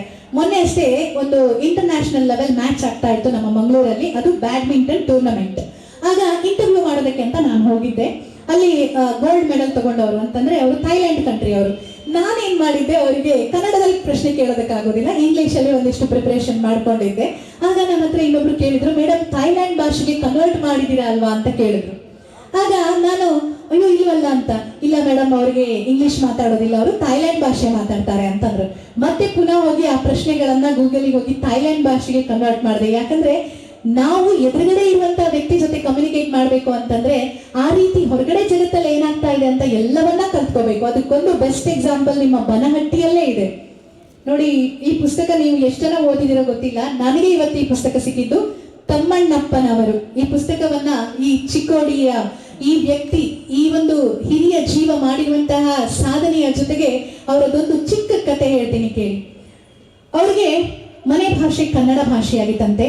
ಈ ಒಂದು ಭಾಗದಲ್ಲಿ ಮರಾಠಿ ಭಾಷೆನೇ ತುಂಬಿಕೊಂಡಿದ್ದಂತಹ ಕಾಲಘಟ್ಟದಲ್ಲಿ ಕನ್ನಡವನ್ನ ತರೋದು ಅವ್ರಿಗೆ ಎಷ್ಟು ಹೋರಾಟದ ಒಂದು ಮಾತಾಗಿರ್ಬೋದು. ಆಗಿನ ಕಾಲದಲ್ಲಿ ಸ್ಕೂಲಲ್ಲಿ ಓದಿದ್ದು ಮರಾಠಿಯಲ್ಲಿ ಅಂತೆ, ಆದ್ರೆ ಅವರು ಆ ಕನ್ನಡ ಭಾಷೆಗೋಸ್ಕರ ಏನಾದ್ರೂ ಮಾಡ್ಬೇಕು ಅನ್ನುವಂತ ಪ್ರಯತ್ನ ಪಡ್ತಾ ಅದ್ರ ಜೊತೆಗೆ ಇಂಗ್ಲಿಷ್ ಭಾಷೆ ಕಲಿಬೇಕು ಅನ್ನುವಂತ ಒಂದು ಹಂಬಲ ಇತ್ತಂತೆ. ಇಡೀ ಊರಲ್ಲಿ ಒಬ್ರು ಪೋಸ್ಟ್ ಮಾಸ್ಟರ್ ಮಾತ್ರ ಇಂಗ್ಲಿಷ್ ಭಾಷೆ ಮಾತಾಡೋರಂತೆ. ಈಗ ಅವ್ರು ಕಲ್ತ್ಕೋಬೇಕು, ಹೇಗ್ ಕಲ್ತ್ಕೋಬೇಕು? ಇವರು ಅವರ ಮನೆಗೆ ಹೋಗಿ ಅವ್ರ ಮನೆಯಲ್ಲಿ ಕೆಲಸ ಮಾಡ್ಕೊಡ್ತಾ ಇದ್ರಂತೆ. ಅವ್ರಿಗೆ ಬಟ್ಟೆ ಒಗೆಯೋದು, ನೀರನ್ನ ಸೇರೋದು, ಈ ತರ ಕೆಲಸಗಳನ್ನೆಲ್ಲ ಮಾಡೋದಕ್ಕೆ ಸಹಾಯ ಮಾಡ್ತಾ ಇದ್ರು ಅಂತ. ಅಂದ್ರೆ ಆ ಹಂಬಲ ನೋಡಿ, ಆ ತುಮುಲ ನೋಡಿ, ಕಲ್ತ್ಕೋಬೇಕು ಅನ್ನುವಂಥದ್ದು. ಇಷ್ಟು ದೊಡ್ಡ ಉದಾಹರಣೆ ಪುಣ್ಯಾತ್ಮ ನಿಮ್ಮ ಕಣ್ಮುಂದೆ ಇದ್ದಾರೆ. ನೀವೇನಾದ್ರೂ ಆಗ್ಬೇಕು ಅಂತ ಕನಸನ್ನ ಕಂಡ್ರೆ ಯಾವ್ದಾದ್ರೂ ಸರಿ, ಯಾರಾದ್ರೂ ಸರಿ, ಖಂಡಿತ ನನ್ನಿಂದ ಸಾಧ್ಯ, ನಾನು ಮುಂದೆ ಹೋಗ್ತೀನಿ ಅಂತ ಪ್ರಯತ್ನ ಪಟ್ರೆ ಅವಳು ಮತ್ತೆ ಇಂಗ್ಲಿಷನ್ನ ಅಷ್ಟು ಅದ್ಭುತವಾಗಿ ಮಾತಾಡಬಲ್ಲಷ್ಟು ಚತುರರಾದ್ರು ಅಂತ ನೋಡ್ತಾ ಇದ್ದೆ ನಾನು ಅದರಲ್ಲಿ. ಅದೇ ರೀತಿ ಸಂಸ್ಕೃತ ಭಾಷೆಯಲ್ಲೂ ಪಾರಂಗತರಾಗಿದ್ರಂತೆ. ನೀವು ಕೂಡ ಹಾಗೆ, ಯಾವುದು ಗೊತ್ತಿಲ್ಲ ಅಂತ ಆಗ್ಬಾರ್ದು, ಎಲ್ಲವನ್ನ ಕೂಡ ನನ್ನಿಂದ ಸಾಧ್ಯ. ನಾವು ಎಷ್ಟು ಜನ ಮಾಡುವಂತ ತಪ್ಪದೆ, ಯಾರಾದ್ರೂ ಎದುರುಗಡೆ ಇರುವಂತಹ ಒಂದು ವ್ಯಕ್ತಿ ಏನೋ ಬೇರೆ ಭಾಷೆಯಲ್ಲಿ ಮಾತಾಡ್ತಿದ್ದಾನೆ ಅಂತ ಹೇಳುವಾಗ ಸ್ವಲ್ಪ ಡಲ್ ಆಗ್ಬಿಡ್ತೀವಿ. ಅವಶ್ಯಕತೆ ಇಲ್ಲ, ನಿಮ್ಮಲ್ಲೆಲ್ಲ ಬುದ್ಧಿವಂತಿಕೆ ಇದೆ, ಪಾಂಡಿತ್ಯ ಇದೆ, ಆದ್ರೆ ಅದನ್ನ ಎದುರುಗಡೆ ಇರೋರಿಗೆ ಅರ್ಥ ಮಾಡಿಸಿ ಹೇಳುವಂತಹ ಕೆಪಾಸಿಟಿ ನಿಮ್ಮಲ್ಲಿದ್ರೆ ಜಗತ್ತನ್ನೇ ಆಳ್ಬಿಡ್ತೀರಾ ನೀವು. ಇನ್ನೊಂದು ಬಹಳ ಮುಖ್ಯವಾಗಿರೋದು ನೋಡಿ, ನಿಮ್ಮ ಫ್ರೆಂಡ್ಸ್. ಇಲ್ಲಿರೋ ಎಷ್ಟು ಜನರಿಗೆ ಒಳ್ಳೆ ಫ್ರೆಂಡ್ ಇದ್ದಾರೆ, ಕೈ ಎತ್ತಿ ನೋಡು. ನನ್ನ ಫ್ರೆಂಡ್ ಅಂತಂದ್ರೆ ಕುಚಿಕು ಅಂತಂದ್ರೆ ಜಗತ್ತಲ್ಲಿ ಯಾರಿಗೂ ಇಲ್ಲ. ಉಳಿದವರಿಗೆಲ್ಲ ಡೌಟ್ ಅಲ್ಲ. ಅಂದ್ರೆ ನೀವು ಫೋನ್ ಮಾಡಿದ ತಕ್ಷಣ ಕಷ್ಟದಲ್ಲಿದ್ದೀನಿ ಅಥವಾ ನನಗೇನೋ ಸಹಾಯ ಬೇಕು, ಇಲ್ಲೆಲ್ಲ ಸಿಕ್ಕಾಕೊಂಡಿದ್ದೀನಿ ಅಂದ ತಕ್ಷಣ ಈಗ ನಾನ್ ಬರ್ತೀನಿ ಅಂತ ಓಡೋಡ್ ಬರೋ ಫ್ರೆಂಡ್ಸ್ ಮುಂದೆ ಇರೋರು ಇದಾರಲ್ಲ. ಓಕೆ, ಸಾಕು.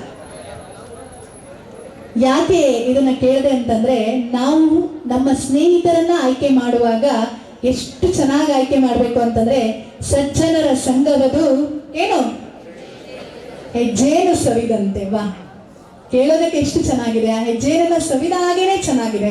ಅದೇ ರೀತಿ ನೀವು ಆಯ್ಕೆ ಮಾಡ್ಕೊಳ್ಳುವಂತಹ ಫ್ರೆಂಡ್ಸ್ ಹೇಗಿರ್ಬೇಕು ಅಂತಂದ್ರೆ, ಅವರು ನಿಮ್ಮನ್ನ ಮುಂದಕ್ಕೆ ಕರ್ಕೊಂಡು ಹೋಗೋರಾಗಿರ್ಬೇಕು. ಈಗ ನಿಮ್ಗೊಂದು ಟಾಸ್ಕ್ ಆಯ್ತಾ, ನೀವು ನಿಮ್ಮ ಫ್ರೆಂಡ್ಸಿಗೆ ಮಾರ್ಕ್ಸ್ ಕೊಡ್ತಾ ಇದ್ದೀರಾ. ನಿಮ್ಮ ಫ್ರೆಂಡ್ಸಿಗೆ 4 ಜನ ಫ್ರೆಂಡ್ಸ್ ಇದ್ರೆ 4, 3 ಇದ್ರೆ 3, 5 ಇದ್ರೆ 5 ಆಯ್ತಾ. ಈಗ ನನ್ನ ಹೆಸರಿಡೋಣ, ABCD. ಓಕೆ, ಹೆಸರಿಟ್ರಾ? ನಿಮ್ ಫ್ರೆಂಡ್ಸ್ ಯಾರು ಅಂತ ನಂಗೆ ಗೊತ್ತಿಲ್ಲ. ABCDE ಇವ್ರಿಗೆ ಒಂದೊಂದು ಮಾರ್ಕ್ಸ್ ಕೊಡಿ. ಕೆಲವರು ಓದೋದ್ರಲ್ಲಿ ಹುಷಾರಿರ್ಬೋದು, ಇನ್ನು ಕೆಲವರು ಎಕ್ಸ್ಟ್ರಾ ಕರಿಕ್ಯುಲರ್ ಆಕ್ಟಿವಿಟೀಸ್ ಅಲ್ಲಿ ಹುಷಾರಿರ್ಬೋದು, ಮತ್ತೆ ಕೆಲವರು ಸ್ಪೋರ್ಟ್ಸ್ ಅಲ್ಲಿ ಸಾಧನೆ ಮಾಡಿರೋರು ಇರ್ಬೋದು, ಮತ್ತೆ ಕೆಲವರು ಒಳ್ಳೆ ಹ್ಯೂಮನ್ ಬೀಯಿಂಗ್ ಆಗಿರ್ಬೋದು, ಇನ್ಯಾರೋ ಒಬ್ರು ಒಳ್ಳೆ ಸಾಧನೆ ಮಾಡಿರೋರಾಗಿರ್ಬೋದು, ಇನ್ಯಾರೋ ಒಬ್ರು ಓದೋದೆಲ್ಲ ಎಂತದ, ಮನೆಯವ್ರು ಹೋಗುವಂತ ಶಾಲೆಗೆ ಕಳಿಸ್ತಾರೆ, ಆ ಟೀಚರ್ಸು ಓದು ಅಂತ ಹೇಳ್ತಾರೆ. ಎಲ್ರು ಓದು, PUC ನಿಮ್ ಲೈಫ್ ಅಲ್ಲಿ ಟರ್ನಿಂಗ್ ಪಾಯಿಂಟ್. ಇದನ್ನ ಕೇಳ ಸಾಕಾಗೈತೆ ನನಗೆ. ಈ ತರ ಅನ್ಸೋದಿಲ್ಲ ಅಲ್ಲ, ಯಾರಿಗೂ ಅನ್ಸ್ಬಾರ್ದು. ಓಕೆ, ಈಗ ನಿಮ್ಮ ಫ್ರೆಂಡ್ಸಿಗೆ ಮಾರ್ಕ್ಸ್ ಕೊಡಿ. ಓಕೆ, ಅವರ ಒಂದು ಒಳ್ಳೆ ಗುಣಗಳ ಮೇಲೆ ಅಂಡ್ ಕೆಟ್ಟ ಗುಣಗಳ ಆಧಾರದ ಮೇಲೆ. ಅವರಿಗಿರುವಂತಹ ಮೊಬೈಲ್ ಚಟ ನಿಮ್ಮ ಫ್ರೆಂಡ್ಗಿದ್ರೆ ಅವರಿಗೆ 25 ಮಾರ್ಕ್ಸ್ ಕೊಡಿ 100ಕ್ಕೆ. ಓಕೆ, ಯಾರಿಗಾದ್ರೂ ಬೇರೆ ದುಶ್ಚಟಗಳು ಖಂಡಿತ ಇರಬಾರ್ದು. ಆ ವ್ಯಕ್ತಿಗಳಿಗೆ ನಾವು ಹೇಳ್ತೀವಿ ನೋಡಿ, ಮುಂದೆ ಏನಾದ್ರೂ ಸಾಧನೆ ಮಾಡ್ಬೇಕು ಅಂತಂದ್ರೆ ಯಾವುದೇ ದುಶ್ಚಟ ಇರಬಾರ್ದು, ಆಯ್ತಾ. ತುಂಬಾ ಚೆನ್ನಾಗಿ ಓದ್ತಾರೆ ಅಂತಂದ್ರೆ ಅವರಿಗೆ 90 ಕೊಡಿ, 90, 95. ಯಾವುದೋ ಒಂದು ಎಕ್ಸ್ಟ್ರಾ ಕರಿಕ್ಯುಲರ್ ಆಕ್ಟಿವಿಟೀಸ್ ಅಲ್ಲಿ ವೇದಿಕೆಯಲ್ಲಿ ಈಗ ಪ್ರೈಸ್ ತಗೊಂಡ್ರಲ್ಲ, ಅವರಿಗೂ 90 ಅಬೋ ಮಾರ್ಕ್ಸ್ ಕೊಡಿ. ಇವ್ರು ತುಂಬಾ ಚೆನ್ನಾಗಿ ಓದ್ತಾರೆ, ಪರವಾಗಿಲ್ಲ, ಒಂದು 60-70 ಮಾರ್ಕ್ಸ್, ಜೊತೆಗೆ ಎಕ್ಸ್ಟ್ರಾ ಕರಿಕ್ಯುಲರ್ ಅಲ್ಲೂ ಹುಷಾರಿದ್ದಾರೆ, ಅವರಿಗೂ ಕೊಡಿ 90, ಪರವಾಗಿಲ್ಲ. ಓಕೆ. ಆಮೇಲೆ ಒಬ್ಬ ಒಳ್ಳೆ ಮಗ, ಅಪ್ಪ ಅಮ್ಮಂಗೆ ನಮ್ಮ ಅಪ್ಪ ಅಮ್ಮ ತುಂಬಾ ಕಷ್ಟಪಡ್ತಾ ಇದ್ದಾರೆ, ನಾನು ಏನಾದ್ರೂ ಸಾಧನೆ ಮಾಡ್ಬೇಕು, ನಮ್ಮ ಅವ್ವ ಏನ್ ಹೇಳ್ತಾಳಲ್ಲ ಅದೆಲ್ಲ ಅವಳಿಗೆ ಕೊಡಿಸ್ಬೇಕು, ಮನೇಲಿ ಎಲ್ರಿಗೂ ಖುಷಿ ಆಗ್ಬೇಕು ನಾನು ಮಾಡಿರೋ ಸಾಧನೆ, ಚೆನ್ನಾಗಿ ಓದ್ಬೇಕು, ಈ ಸಲ ಮಾರ್ಕ್ಸ್ ಕಡಿಮೆ ಬಂತು ಅಂತ ಹೇಳೋ ಫ್ರೆಂಡ್ ಇದ್ರೆ ಅವರಿಗೂ 90 ಅಬೌವ್ ಕೊಡಿ. ನಾನು ಯಾರಿಗೂ ನೆಗೆಟಿವ್ ಇಲ್ಲಿ ಹೇಳೋದಕ್ಕೆ ಹೋಗೋದಿಲ್ಲ.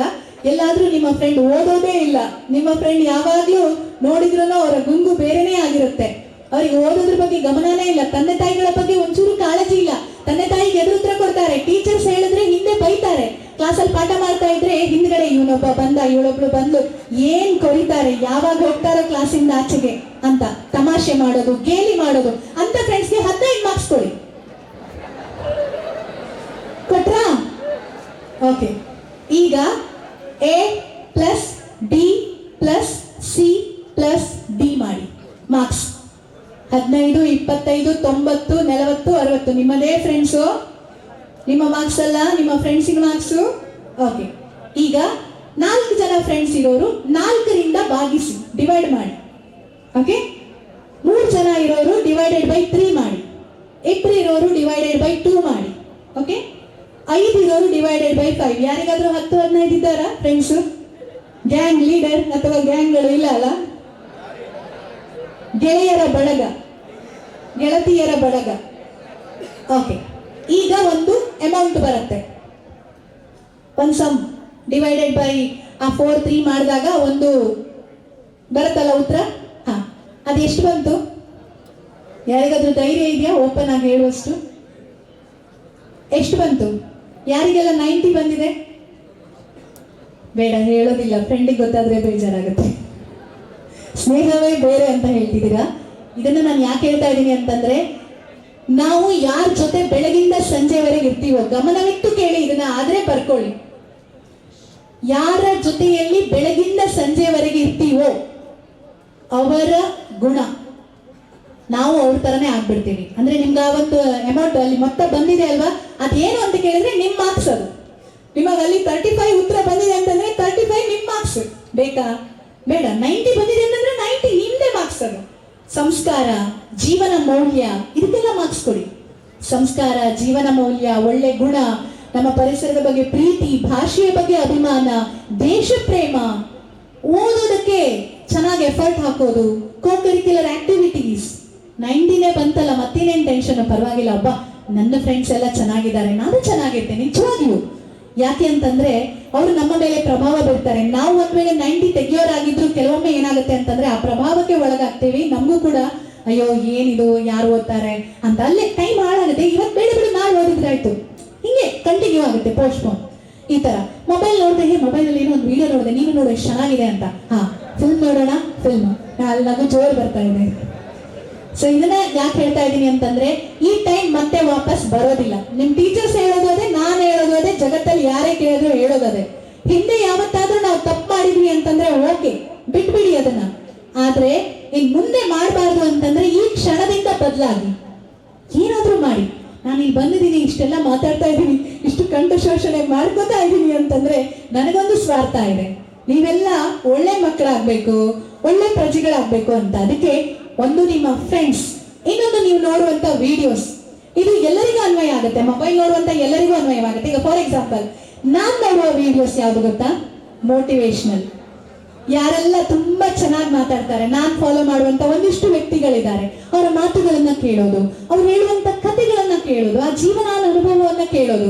ಯಾಕಂದ್ರೆ ಅದನ್ನ ಇನ್ನೊಬ್ಬರ ಜೊತೆ ಹಂಚ್ಕೊಳ್ಳೋದಕ್ಕಾಗತ್ತೆ, ಏನೋ ಒಂದು ಶಕ್ತಿ ಬರುತ್ತೆ, ಹೌದಲ್ವಾ ಅಂತ. ಎಷ್ಟು ಚಿತ್ರ ವಿಚಿತ್ರ ವಿಷಯಗಳು ನಮ್ಮ ಸುತ್ತಮುತ್ತ ಆಗ್ತಾ ಇರತ್ತೆ ಅಂತಂದ್ರೆ, ಏನು ಅಲ್ಲೇ ಇರೋರು ಒಬ್ರು ಪೊಲೀಸ್ ಕಾನ್ಸ್ಟೇಬಲ್ ಸ್ಟೋರಿ ಹೇಳ್ತೀನಿ ಕೇಳಿ. ಆಕೆ ತನ್ನ ಗಂಡನಿಗೆ ಊಟ ಕೊಡ್ಬೇಕು ಅಂತ ಪ್ರತಿದಿನ ಪೊಲೀಸ್ ಸ್ಟೇಷನ್ಗೆ ಹೋಗ್ತಾ ಇರ್ತಾಳಂತೆ, ಆಯ್ತಾ. ಹೋದಾಗ ಒಂದಿನ ಅಲ್ಲಿ ಪೆರೇಡ್ ನಡೀತಾ ಇರುತ್ತೆ, ಗಂಡ ಸಲ್ಯೂಟ್ ಮಾಡ್ತಾ ಇರ್ತಾನೆ. ಆಗ ಆಕಿ ನೋಡ್ತಾಳೆ, ಆಕೆ ಇನ್ನು SSLC ಆಗಿಲ್ಲ. ಅವಳು ಗಂಡನ ಹತ್ರ ಕೇಳ್ತಾಳೆ, ಯಾರ್ರೀ ಅದು ನೀವು ಸಲ್ಯೂಟ್ ಮಾಡಕತ್ತೀರಿ ಅಂತ ಪ್ರಶ್ನೆ ಕೇಳ್ತಾಳೆ. ಇಮ್ಯಾಜಿನ್. ಆಗ ಗಂಡ ಹೇಳ್ತಾನೆ, ಅವರೆಲ್ಲ ನಮ್ಮ ದೊಡ್ಡ ಸಾಹೇಬ್ರಾದಾರ, ಅವರೆಲ್ಲ ದೊಡ್ಡ ದೊಡ್ಡವರು, ನಾವೆಲ್ಲ ಅವ್ರಿಗೆ ಸಲ್ಯೂಟ್ ಮಾಡಬೇಕು, ನಾವೆಲ್ಲ ಅವ್ರ ಕೈ ಕೆಳಗಡೆ ಬರ್ತೀವಿ, ಅವ್ರು ಏನು ಹೇಳ್ತೀವೋ ಅದನ್ನ ಕೇಳಬೇಕು, ಅವ್ರ ಆರ್ಡರ್ನ ಫಾಲೋ ಮಾಡಬೇಕು ಅಂತ. ಇವನಿಗೆ ಅನ್ಸುತ್ತೆ ನಾನು ಆಗ್ಬಹುದಾ ಅಂತ. ನೀವು ನೋಡಿ, ನೀವೆಲ್ಲ ಆಲ್ರೆಡಿ PUC ಬಂದಿದ್ದೀರಾ, ಅವಳಿಗೆ SSLC ಆಗಿಲ್ವಲ್ಲ. ಆಗ ಏನಾಗುತ್ತೆ, ಗಂಡ ಹೇಳ್ತಾನೆ ಆಗ್ಬೇಕು ಅಂತಂದ್ರೆ ಏನ್ ಮಾಡ್ಬೇಕು ಕೇಳ್ತೀನಿ ಬಿಡು ಅಂತ ಕೇಳ್ಕೊಂಡ್ ಬಂದು ಹೇಳ್ತಾನೆ, ನೀನು SSLC ಪಾಸ್ ಮಾಡ್ಬೇಕು, PUC ಅಷ್ಟು ನಾಲೆಜ್ ಇರುತ್ತೆ, ಇದ್ರ ಮುಂದೆ ಏನ್ ಮಾಡ್ಬೇಕು ಅನ್ನೋದು.